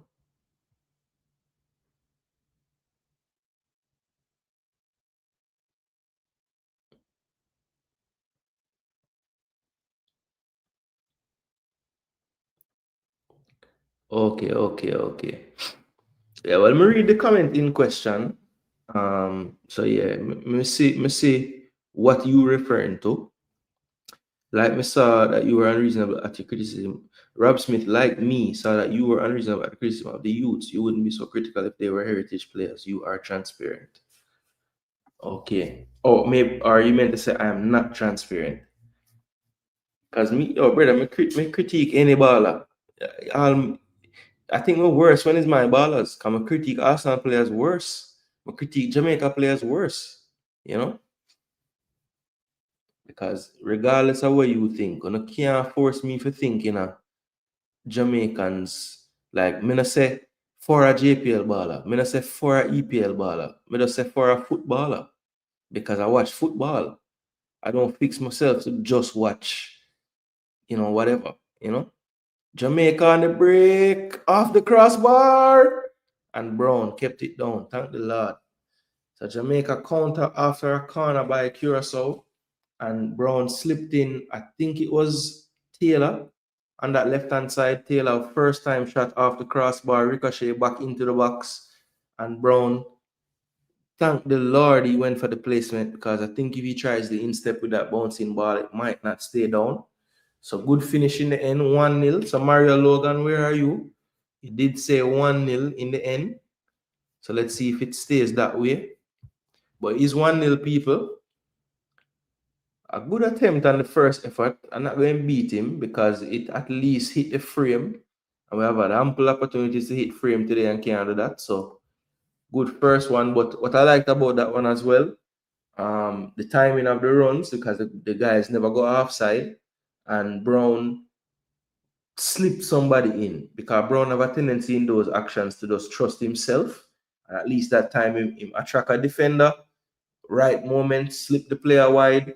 The player wide beat the goalkeeper, couldn't beat the crossbar, and Brown following up with the finish. So Kelvin Brown scoring his second goal of the competition. I think Morris gone 3 and him gone 2. But Jamaica, barring an injury time equalizer, looks like they're going to get the win, 1-0. But Logan, have to big you up. You kept telling me in the second half they're going to find the one, and that's what it ended. Well, that's what it's looking like it's going to end. About 10 seconds left. Let's see if the ref give any little extra for the goal scoring. Looks down at his watch now. I think he's going to blow it right now. And he does. So it's 1-0 to Jamaica, 1-0 to Jamaica. So Jamaica get 9 points from the 3 games. a +7 goal difference. So they will move on to the semi-final round of League B. Of course, they do have matches for placement on Friday as well. So they'll still have another match to play Curaçao. Based on where other teams played, they'll find out who they face, because for rankings purposes, which makes me think that more than likely they're going to use the rankings from this for the next one, but you never know. You never know with Concacaf what they're going to decide in the end. So until I see something in writing, I'm not going to say that's how it's going to go. But yeah, if they decide to use this, then that's why they will have these placement matches as well. So even if Jamaica were to not win the group, they would have still had one more game to play on the Friday after the rest day tomorrow. Now, some teams have to play tomorrow because of travel issues. They couldn't play starting off on Monday. So some of them will lose that rest day. But Jamaica, no such issues. They will have their rest day on Thursday and then turn up on Friday to play the semi-final game. We are awaiting the winner of Group E, and we will not know for sure who that's going to be until tomorrow, because Trinidad has a game to finish their group standings against Barbados. So yeah, we'll be tracking that tomorrow to see what the outcome of that is, to see what our semi-final opponent is. What I want to do now, people, is try to just get a rundown of where we are in the competitions at this current moment, how the point standings looking and things of that nature. Let me see if I can get the Concacaf Under-15 Boys Championships.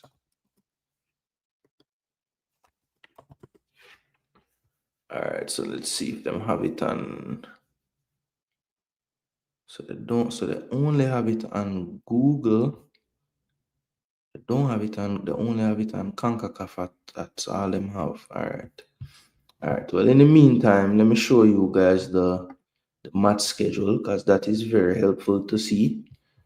So let me take the match card off the screen. Anybody watching the YouTube stream or the Concacaf Go stream, they are doing the full 70 minutes plus highlights now. So yeah, you can see that there if you're still watching it. I'm gonna share now the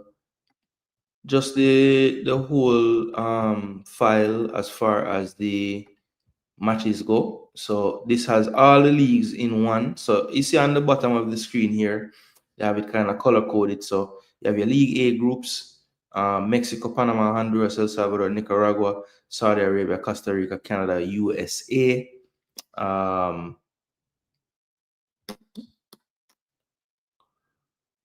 Yes, so what will happen now in League A, as you can see, they still have matches on Thursday to play. So USA, Canada, Costa Rica, Saudi Arabia, and you have Mexico, Panama, El Salvador, Honduras. USA losing today, so they'll want to bounce back tomorrow. Canada could be at risk because Costa Rica obviously got the win. So let's see how that plays out in that Group B. Group B in League A, and then we'll have El Salvador, Honduras, Mexico, Panama. Those games will be early in the morning, 9 and 11, respectively, for those group games.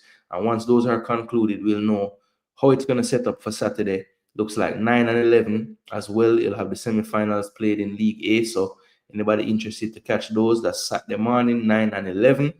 Then moving into League B now, as you can see, basically all the teams from about here down are in League B. So we're talking about the teams all in basically Aruba, as you can see. Aranestad, Aruba, Guillermo, Trinidad, Jose Weaver, the two stadiums that they're being played.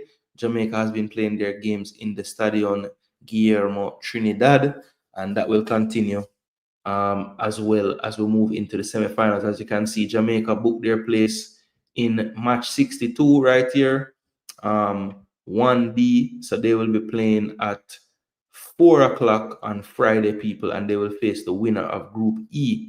And like I was saying earlier, right now, Trinidad in pole position, 2 wins from 2, but they do have the small matter of taking care of business against Barbados tomorrow in a rescheduled match. So once we get that confirmation, looking likely though that Jamaica should be playing Trinidad, but stranger things have happened in football, so we don't want to set it in stone.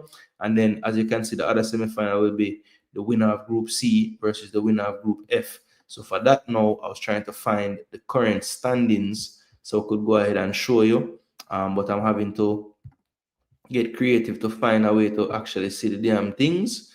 But all right, I found the whole metric now, so that's good. All right, so Group C.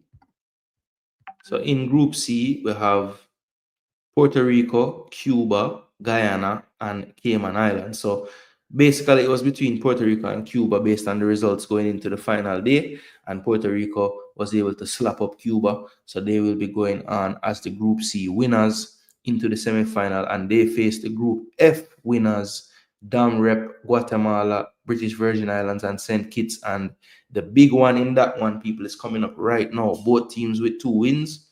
Dam Rep and Guatemala, so they have all to play for to see who is going to face Puerto Rico in the other semi-final. And I can tell you, after watching Puerto Rico play today versus Cuba, that Puerto Rico looks to be one of the strongest League B teams for sure. Very, very good technically, good solid defensive players as well. And you can tell that they have a lot of US developed players in the team. So they are definitely utilizing all their resources to try to, bridge the gap between them and the powerhouses in the region. So they look good. I think they'll be dangerous if they can get to their semi-final. Right now, I'm still on the fence. I want to give Guatemala the slight edge. I was having the conversation earlier as well, and I would say if you ask me who I have to choose, I would say I would put Guatemala over Dam Rep. Dam Rep, I love the way they play their football. If I'm saying, boy, who is the nicer to watch, I would say Dam Rep. But I just feel like Guatemala, them just have this way where them will do anything to win. And I could see them doing something similar today to get the result. But that game is really the one that I'm looking forward to at the 4 o'clock time frame today.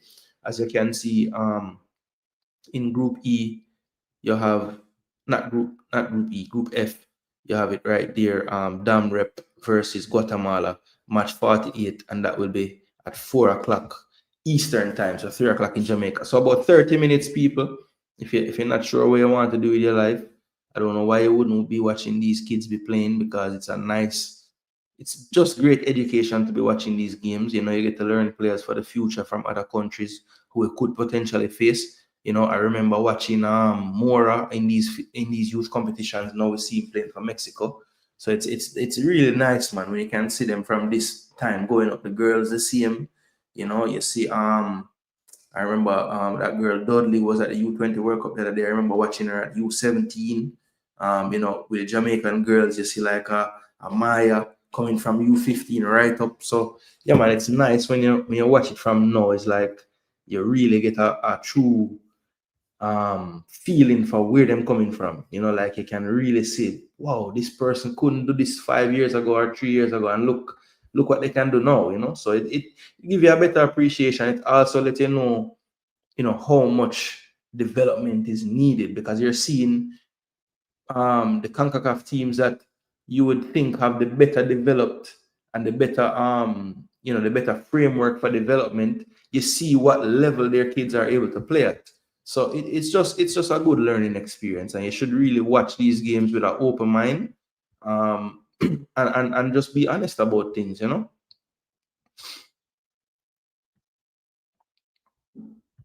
Good win, Jamaica. Yep. 1-0. Yep, nice points, and we move. Total domination, says Guru. Independent victory, says Mario Logan. KDB could have won this 3-0, to be honest. How it feels to live behind fake accounts, LOL. Believe, no, man. 3 clean sheets. Yes, that's a positive. I do like the defensive shape. I think, but barring the Belize game, and the only thing I'll say on defense that I didn't love was they need to get a little more connected on the crosses. Too many times it's like free jumps. But other than that, man, they deal with things. They're decisive when they have to run, leave the position to make a challenge. They do it with conviction. So I like that, and they keep a relatively good shape. So yeah. TNT still have main games. Yes, yeah, they have to play tomorrow onto the semi-final. Yep, hope Trinidad make it and we'll play them. Yeah, that's my pick, Guru. I think Trinidad as well need a lot of cleanup with some of the technical aspects, but I think they'll be able to get by Barbados tomorrow, and Yeah, by virtue of having the 2 wins already, I think they'll make it. Chicken back soup game. Manish Water in September. Which team played the better football in this game, not based on the score? Um, I think Jamaica might have played the better football in the end, you know. I think the first half, you could say Curaçao had the better of it for like the first, was it 35-minute halves? I said Curaçao was the better team for like the first 15, 20 minutes. And I thought Jamaica pretty much, if they didn't edge it, were at least making it, better even wise. And I thought the second half for the majority, except for maybe I think once I'll tell you when. It's when Holloway and Clark came on. From that point, Jamaica played the best they played all game. And it's not just Holloway and Clark. It's when Morris came off. That's really when. Sorry, it's when Morris came off, and they had the 2 wingers, and the central man had his space to play. That was the best we played all game. So I'd say the last, what's that, about 15 minutes of the game. Yeah. So I think both teams showed good football at times. And I think both teams showed deficiencies at times. That's the best way I could put it. But in terms of chances created and actual opportunities, yes, Jamaica had more. TNT game messed it up. Blessings JG game finished 1-0 JA, 2 wasteful on goal. Remember, we came for it last time against the teams currently in the A League. Our U15 are pretty competitive at this age group. Yeah, I remember that. USA won it last time. Mexico was second. Haiti was third. Jamaica was fourth. Football Guru. I know you have the name Football Guru, but I'm Jason Gooner, and I'm also a guru when it comes to watching these damn competitions. So I was there, so I know what happened. I remember well, and they're still there. You can go back and watch them now. They're still on Concacaf page from 2 years ago. TNT versus Jamaica, 2 sleeping giants. Some more sarcasm there. Big up one. Oh, go on, my brother. Yeah, man, we just do a stream highlighting the youths, the up and comers. Yeah, man, I'd love to get your perspective. I'm sure you'll give it now. Well, hopefully you will. Hopefully you got to watch it. What did everyone think of the team and their performance? Aston Villa are killing the Italians 3-0 41st minute. Damn. Which Italian team you said them playing? Only did say it earlier, but I forget. Which one of them? Atalanta? No, that's what it say. Nah, but I find it again. I'm not scroll for that.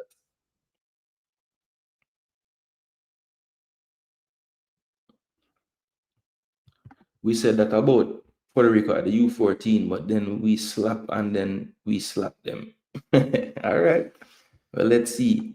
Name your top 5 League B. Ooh, that's a nice one. All right. So let's look now. Let's look closely now at League B. So right now, if I had to say, I'm saying that in League B, I like Guatemala. So I'll put Guatemala. I'll catch Guatemala right now. All right. So first and foremost, I'm gonna say Puerto Rico is 1.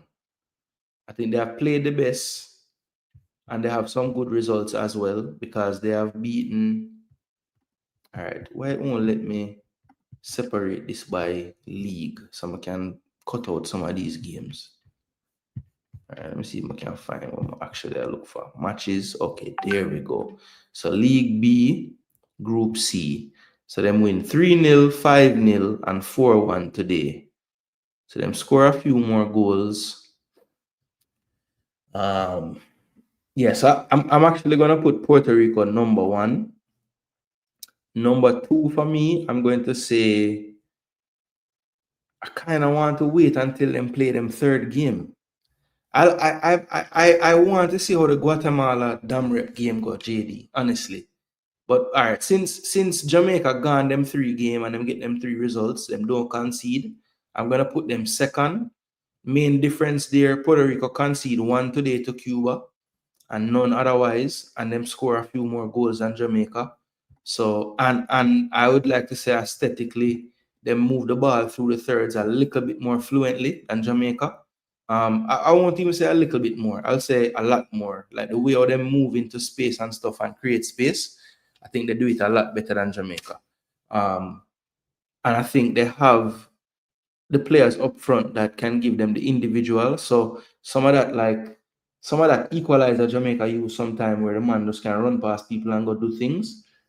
Puerto Rico have those athletes in them forward line as well. So, we can't just body bulldozer them when we play them. I think the last U15, I don't think Puerto Rico had, well, based on the size of the players, I'm just say I play Cuba a while ago, we're not going to be able to body Puerto Rico. They're not a small team. But anyway, I'd say Puerto Rico 1, Jamaica 2. To be honest, nobody in Group E really impressed me.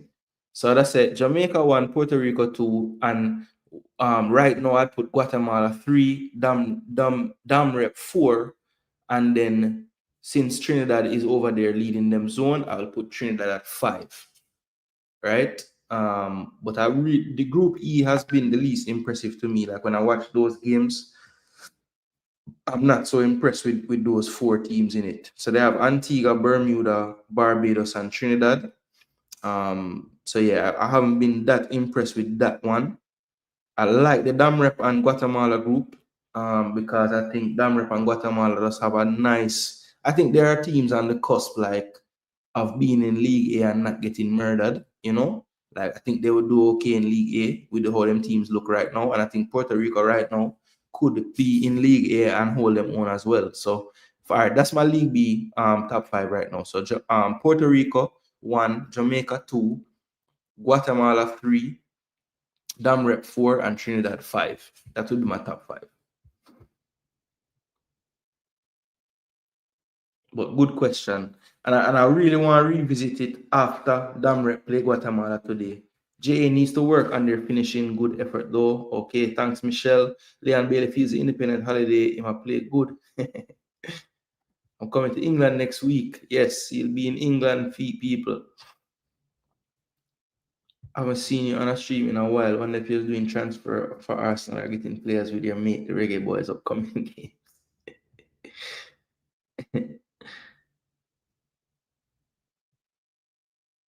Still think he's getting minutes to prove fitness. That's it, Jason. That's why all should be included. Not sure what that was to, but yes. If you're saying that's it, then okay. Mario Logan, that is good. I believe this will be better this year once he's injury free. Well, we're all hoping that for him. You go Birmingham regular JD. I would like to come see you, but right now I can't. Jano. So Woon is not close to Birmingham. At least they got the win. Congrats to the youths. Absolutely. National Stadium later. So I'll go on a stadium later. Oh, obviously. I know what's going on at stadium later. What position does Kelvin Brown play? I thought he was a striker. Well, Pierre played him he came on the last game and played right wing. And he started the game today at right wing and then switched to left wing. And then eventually when the other striker, number 9, came off, he moved to striker. So yeah. Football Guru says, good job so far, Coach Peart. I forgot we've got family there. Yep. Tell him JG. Here we go. Romano. Darwin Nunes to Al Hilal for 53 plus add-ons and a 3-year deal. Damn. Well, Liverpool fans can go rejoice now. Some more money in the coffers to throw towards Newcastle and get Isak. Respect for the super chat, Woon. Greatly appreciate it, my brother. Yeah, man. Still want to know what you think about the game. Team can do some rotation next game, like how them reach semi already. No, the next game is the semi, Logan. So them get a rest day tomorrow, and then them play the semi-final on Friday. Roma. Okay, thank you. I couldn't remember who they was playing. I watched the game, didn't see much or up or coming. I was disappointed. Jano. Puerto Rico, Guatemala, Jamaica, 3rd. Okay, fair. I shouldn't do that, but I was basing it on the fact that Jamaica play them 3 opponents and them win, don't concede, and Guatemala still have this last game to play. But yeah, honestly, if Guatemala beats what's it name? Guatemala beats what name right now? Damrep. then I would put Guatemala second and Jamaica third. Yeah, I would actually do that.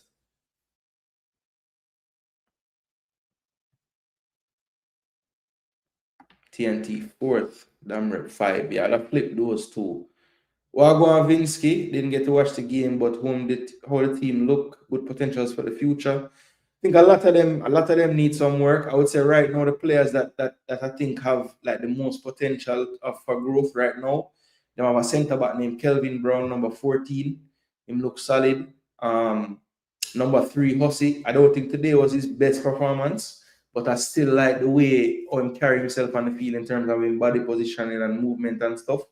I like the kid Samuel Taylor, number 8, from I think he's from Cavalier, and then I like the one from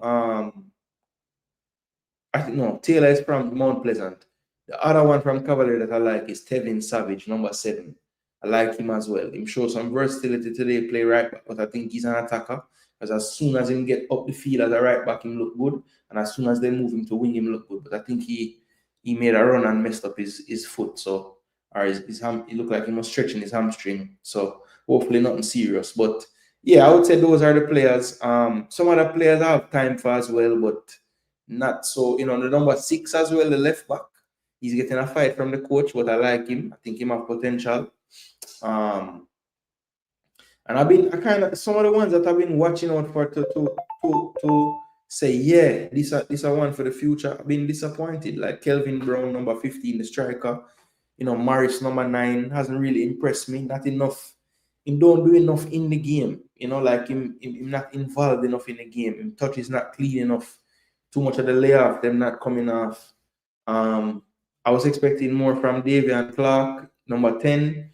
I wasn't really expecting much from Holloway, but from what I hear other people talk about him, I was expecting some more as well. So, yeah, I had expectation for a few of them, and it's the ones I wasn't looking out for so much that surprised me. The only one out of them that's not surprising me is Hussey, because from the U14, I had like Hussey. But this Sims guy is new. I never really seen him before this. I like him. And I know Kelvin Brown been around, but he never stood out to me until this tournament. So, yeah, 3 players, I would say, and that's me trying to find 3, honestly. I don't think any of these are like, wow, definitely in 3 years' time, knocking down Jamaica door to play. I don't see that right now, but a lot of potential is there, man. They just need the right development and the right infrastructure to develop them, No way, that's the best players on the island. I refuse to believe that. But still believe that they're better than TNT. Okay, fair. Puerto Rico size player, big. Yeah, man, them big, man. Guatemala, Damrep, Jamaica, Puerto Rico, and Trinidad, but I don't put it in order. Okay. So we have the same teams, but you're not going with the order. All right, fair. I kind of want everybody to done them group stage, then we can do it. But since on the spot, I give that 5 and I put them in order. That's my order. We'll be the only team not getting 6. Okay, so you don't trust Guatemala to not get a 6, or Damrep, or Jamaica, or Trinidad. Okay, I actually feel like Guatemala wouldn't get 6s. I don't think Jamaica would get 6s either. Maybe like more like what Honduras got, the 3, the 2, the 3, maybe a 4 if it's a bad day. But I don't believe that those teams would just give a 6 like that, because the defenders are solid. Yes, we're not being split apart like those teams would, but I feel like I just don't think we would get back up so much, honestly. But still lose to the top 5. Okay, fair. Busy shanking people. I know there are better players on the island, they must be, right? But we have Phoenix players. Kelvin Brown, position big. LOL. Big Kelvin played better today. Yeah, his touches were a little crisper. But you can tell he was, when he's out wide, he look lost out there, man. He don't really know how to play out there. Anytime he was wide and he had any effect on the game was when he drifted central and got the ball. Please tell Simon Preston when he's stating his Lily achievements, he should mention League B results versus League A. Brother, I don't have no control over what Simon decide to report. All right.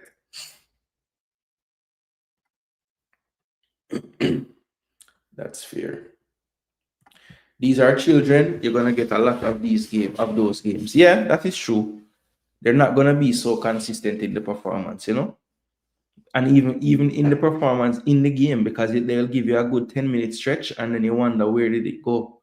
And that does have to do with youth. But as what JD said earlier, there are children of the same age, and they at least are thinking the football the correct way. The execution might not come off, but they're making the right decisions. I'm late. What's the score? So Jamaica took this one 1-0 to top the zone. Are the Puerto Rican players homegrown or mostly diaspora? That's a good question. Based on some of the last names, I would say some of them are diaspora, Brando. So Jason, top 2 team from League B will be in League A next season. Nothing has been actually set in stone, So I'm not sure if it's just the 2 finalists I'm gonna have as moving up or how it's gonna go. I don't know. Yes, there are 2 Kelvin Browns. The one with the D initial is the striker, and the one that don't have a D initial is the defender. One is a left center back, left-footed. The other one is a striker, right-footed. It's USA B team, to be fair. Yeah, there's a lot of USA players. Yeah, Clark only played 14 minutes today. But I wanted more from him, not today as much. Richie, our sports dad. Yeah, Richie this. I wanted it also in the Belize game. Yeah, man. Constant war for the players, them.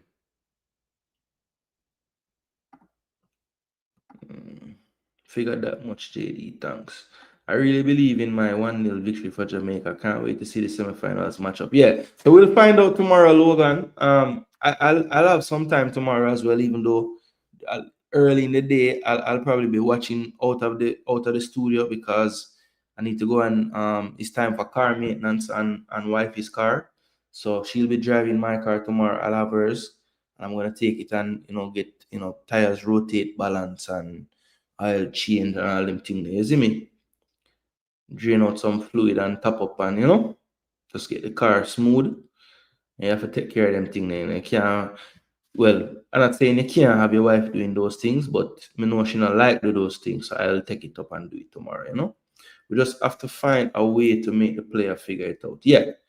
Yeah. And I think instead of taking analysis or even criticism of these young players like this, we need to figure out that why we say what we say is to find a way for the player to figure it out. That's why we actually do it. Because if you don't tell them, how will they know? How will they know? How will they know what they need to improve? If you keep telling them that they're the greatest things in sliced bread. Which obviously you watch the game yourself. You can't honestly tell them that because none of them are there. So you have to tell them, why we can't say you're the best things in sliced bread right now. You know what I'm saying? We just have to find a way to make the player figure it out. Yep. Jamaica getting 4 to 8 from both USA and Mexico, mainly Mexico. Okay. Because the last time they played Mexico in the U15, boy, it was some mad conditions, man. The whole of the middle of the field dig out. So it was a good equalizer for it. Jamaica is playing measured football, doing enough to win. Kelvin cannot play wide. I totally agree with this statement, leader, for sure. Which team you see as the favorite so far? In League B, Puerto Rico, Jamaica, Guatemala, those 3 probably. Yeah, League A, I would say Mexico and USA. Even though they lost today, I still would consider them a favorite. But Mexico, USA, and I had think I had it. Honduras, Canada, Panama, and then I did flip it. No, I had it Panama, Canada, Honduras actually. Yeah, that's how I had it.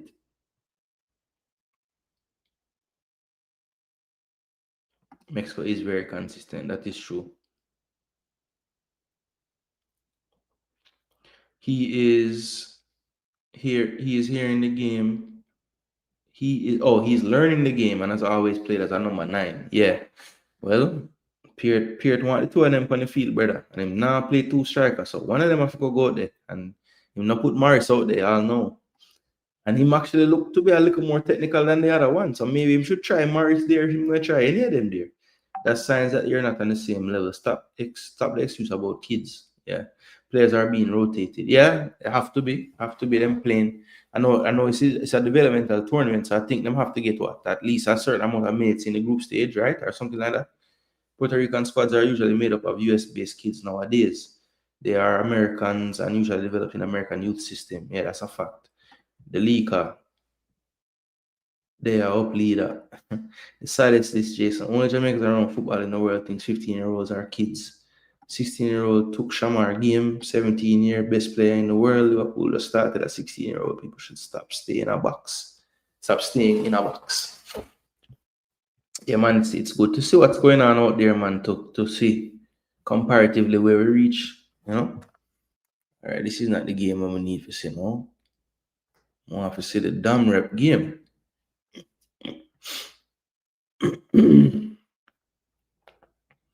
The damn rep then at F. So where is group EF? EF.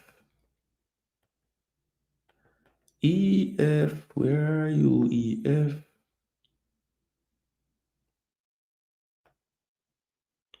To be somewhere around here, don't it?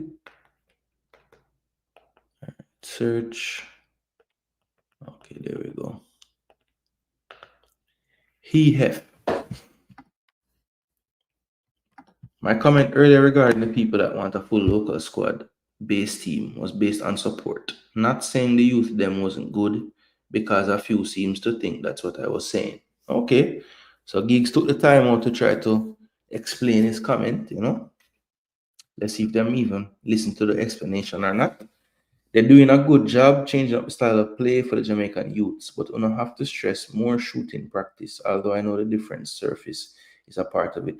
Well, Guru, I don't think the surface is different from what they normally train on, you know, because remember, it's a normal tedious operation with most of these players, and that happens at the Burial Center with the same surface. So it should be okay for them. They play enough on it, I would think. It's been what, 2 years now training up there 3-4 times a week. So they should be noticing that.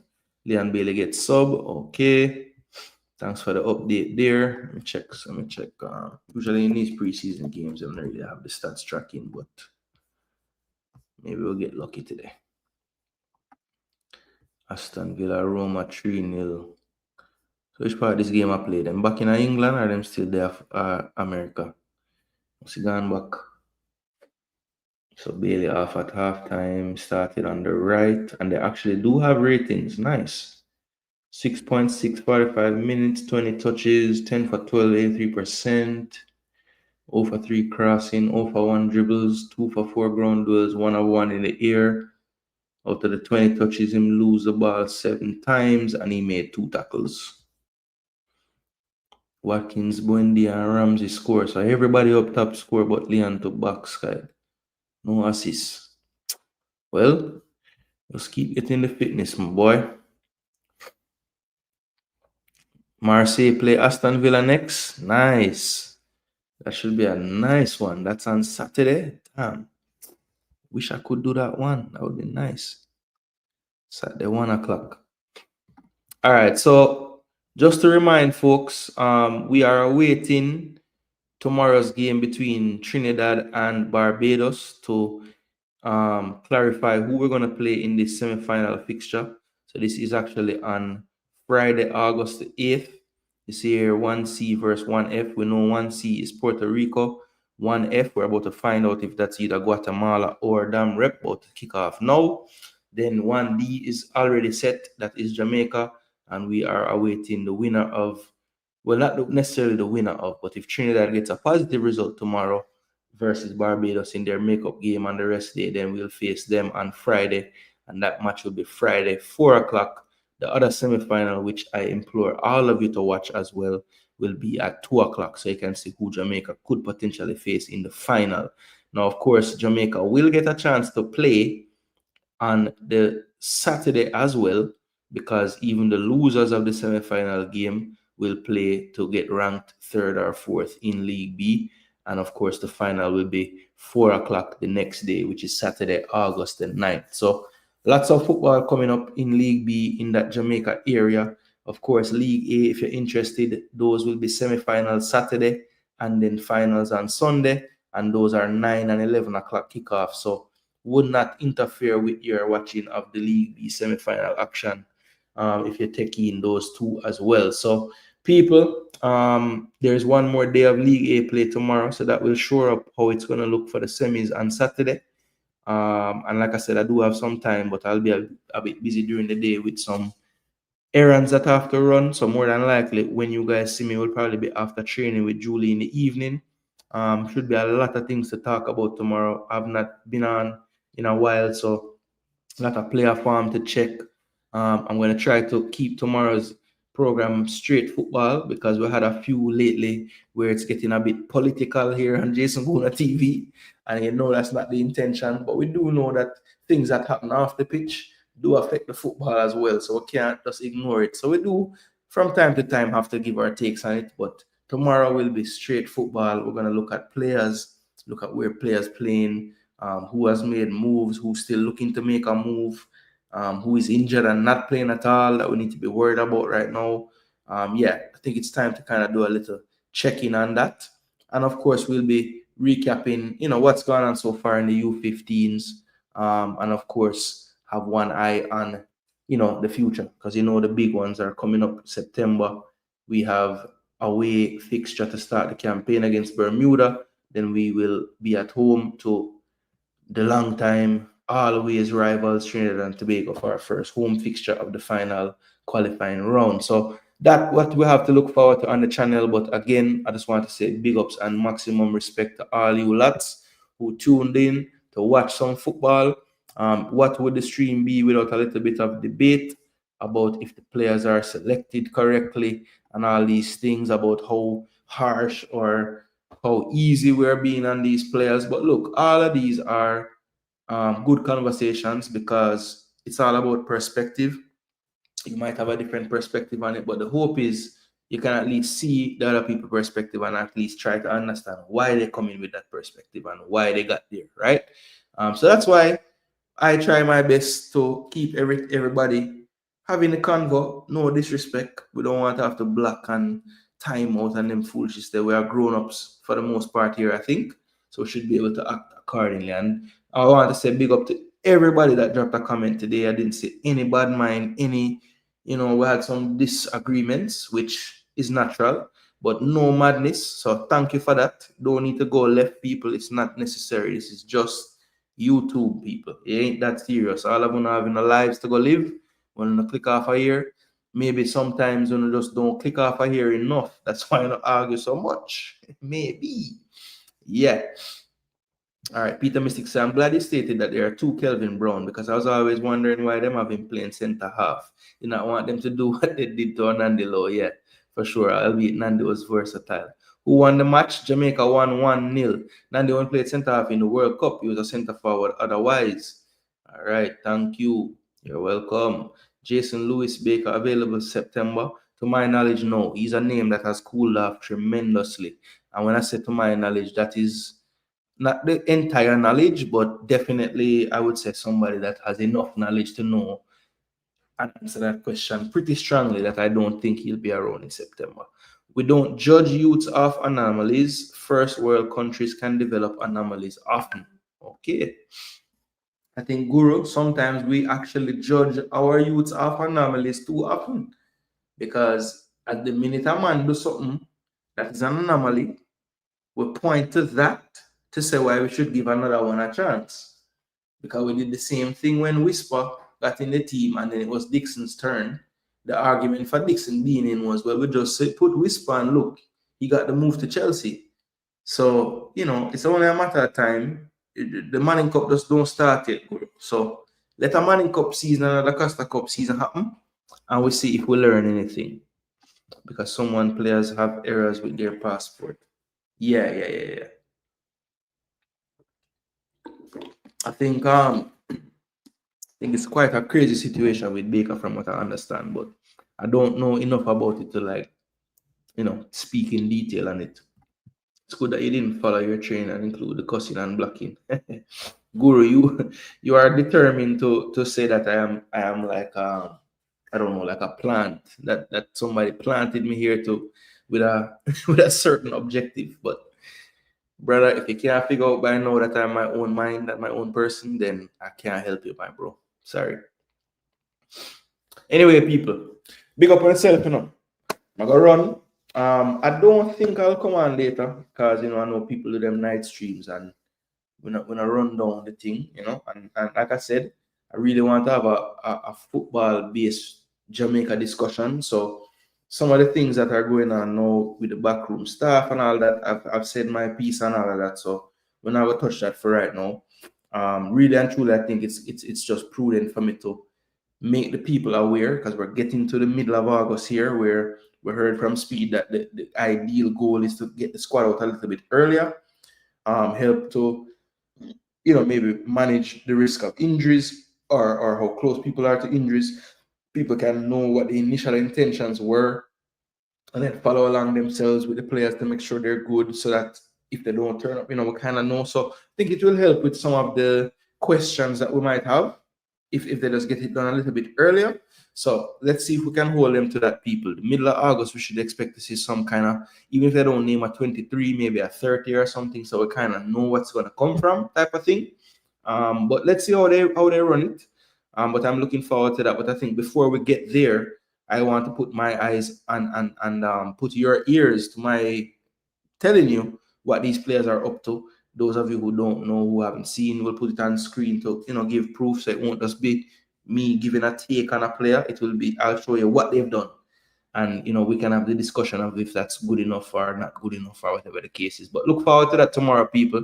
We'll be in the evening, so once I kind of figure out my life for tomorrow, I will try to make the thumbnail from in the day and try to post it out there so that you guys can, all of you have your notification bells set to all, right? Of course you do. But anybody who forgot, just if you see that tomorrow, you know the drill, just like it, put a like on it. It kind of helps once I do start the live video, if it has a little bit of engagement beforehand. And of course, underneath this video today, if you haven't been a part of the discussion live, and you have some thoughts on how the boys played or how they've played so far, if you want, you can tell me, players that you think should be getting more time or your favorite players, whatever the case is. Just go ahead and continue the conversation in the comment section, because that's another way to stay engaged with the channel and also usually have some good discussions as well once the conversation continues down there. All right. So people, again, I just want to say maximum respect to you all for tuning in. At one point we had over about 50, 60 odd in here for this youth game. So that's wonderful that people actually care about someone that's here just talking about the game, no extras and all that. We're just here talking on the football. So that's wonderful. That's a good sign. 83 likes. Would have loved to get to the 100, but I still understand people, and I'm grateful for those 83 likes. And again, I want to highlight one for monetarily showing some support. £5 on the board. Just dropped in the building and just dropped his £5. We greatly appreciate that as well. Yeah. How can Baker be so close and not so far? Please explain to me what the hell happened. Well, Peter Mystic, it's something that the people that are like intricately involved with will have to speak on, because it's one of those ones where if you ask enough people, you will hear like 3 different reasons why. So I'm not really so confident in the reason actually, but I know that there is a reason that is throwing off everything, right? That's the best I can say. You ever think of coaching a team? Mario, I've placed great thought into that in the last, I would say, 3 to 4 years, ever since my daughter been taking the game more seriously. But I've made some choices in my life with how my employment that make it very, very difficult, because I do work a lot on the weekends as well. So it's just tough for me, in my line of business that I do. I would literally have to change career paths, which is a possibility. But I just don't think right now it's the most feasible thing. And I have to kind of think more so for family as well. Now, if it was just me one, I may never have no kids, no wife, yeah, I would have just put on everything and just put everything towards football. But I do have a lot depending on me, and yeah, it's just not a good reason or not a good timing for me to be doing that right now. Maybe in a few more years I could see it, but right now I don't think it's gonna really work out. So all I'm doing is what I can, which is do all the classes that can be done online that don't require me to be coaching a team. I've pretty much done everything I can without going somewhere to actually put the practice of me coaching into play. So I'm kind of stuck at the level I'm at in my coaching education because of that. But yeah, it's just one of those things where I have to be mindful of my situation and my family. And yeah, I could go all in right now, but I don't know if it would be the best time to do that. You know what I'm saying? JFF is a drama place. That is true. Happy Independence Day. Big up the Youth 15 squad. Yeah, man. Big up Charles Brahma. Respect for tuning in, my bro. And what is that reason? Yeah, if I had it, I would, me, Lee Young. I don't hold things back from people, brother. If I know, me tell you. But I don't know exactly, so I'm not going to speak on it. But I just know something wrong. That much I can tell you. Football Guru dropping the flags for Independence Day. Yeah, man. So people on the way out, follow Football Guru lead, man, and just drop some Jamaica flags in the comments. Happy Independence Day to you, Jamaica. I know my cuss and I argue about you a lot, but in the end of the day, I love you. That's why I turn up and stream your games and follow your football. I don't even live there anymore. Used to live there, grew up there, had aspirations of playing for Jamaica at one point when that ship sailed. The love of the country and its football never went away. So that's why, that's why I've even turned up as Jason Gooner talking about Jamaican football, because I really and truly do love the place.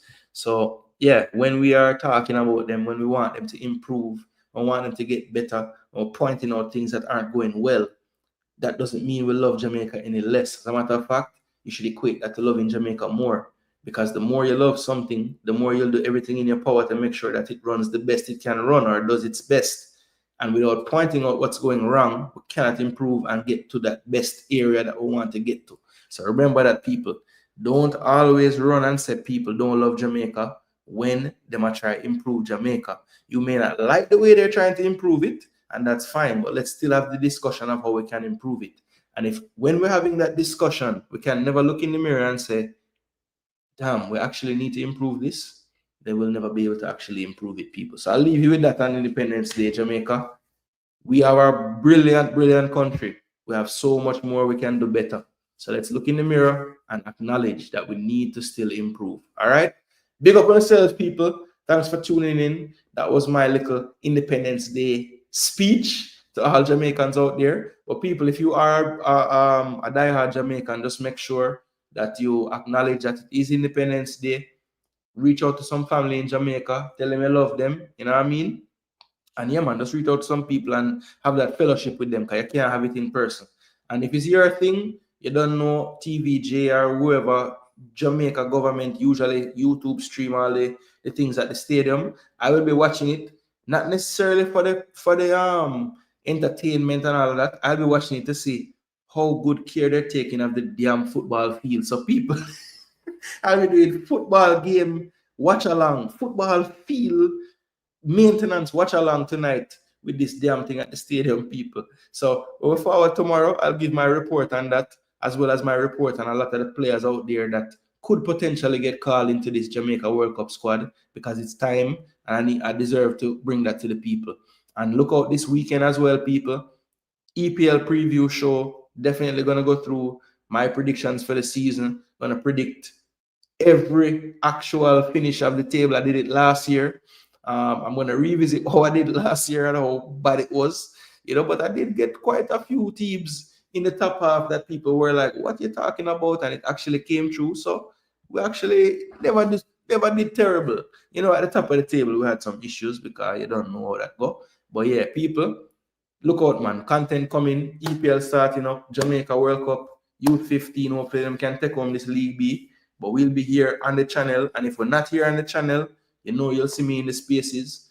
We max it football for sure. I know him not have this conflict of time on them weekends like me. So look out for him, for somebody where you know you can go and get the game in real time, talking about what's going on, and from somebody that has an analytical mind and a really keen eye watching for the deeper details. Yeah, man. We Maxi are a great place for that as well. So look out for him this weekend. I won't be able to bring any live content, but I would like to do some nightly recap stuff.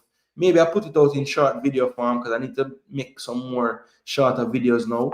I did one short video and the entire time I've had a channel, and it did really, really well. So I need to, you know, they say when something works, you should keep doing it, right? So I need to force myself to do some shorter form content, edit it up and put it out. So we're gonna try to do that as well, people. So yeah, man, look out for all the content coming out on the channel. Make sure you turn on your notification bells. And for the last time, people, I mean it this time, I'm gonna run. All right. So you know, at the end of these streams, you're gonna hear this. My name is Jason Gooner. This channel you've been watching is Jason Gooner TV. And until next time, people, happy Independence Day to all my Jamaicans, home, yard, and abroad. Because remember, no matter where you rest your head at night, you are a Jamaican. Big up on yourself, and thanks so much again for tuning in. Bless.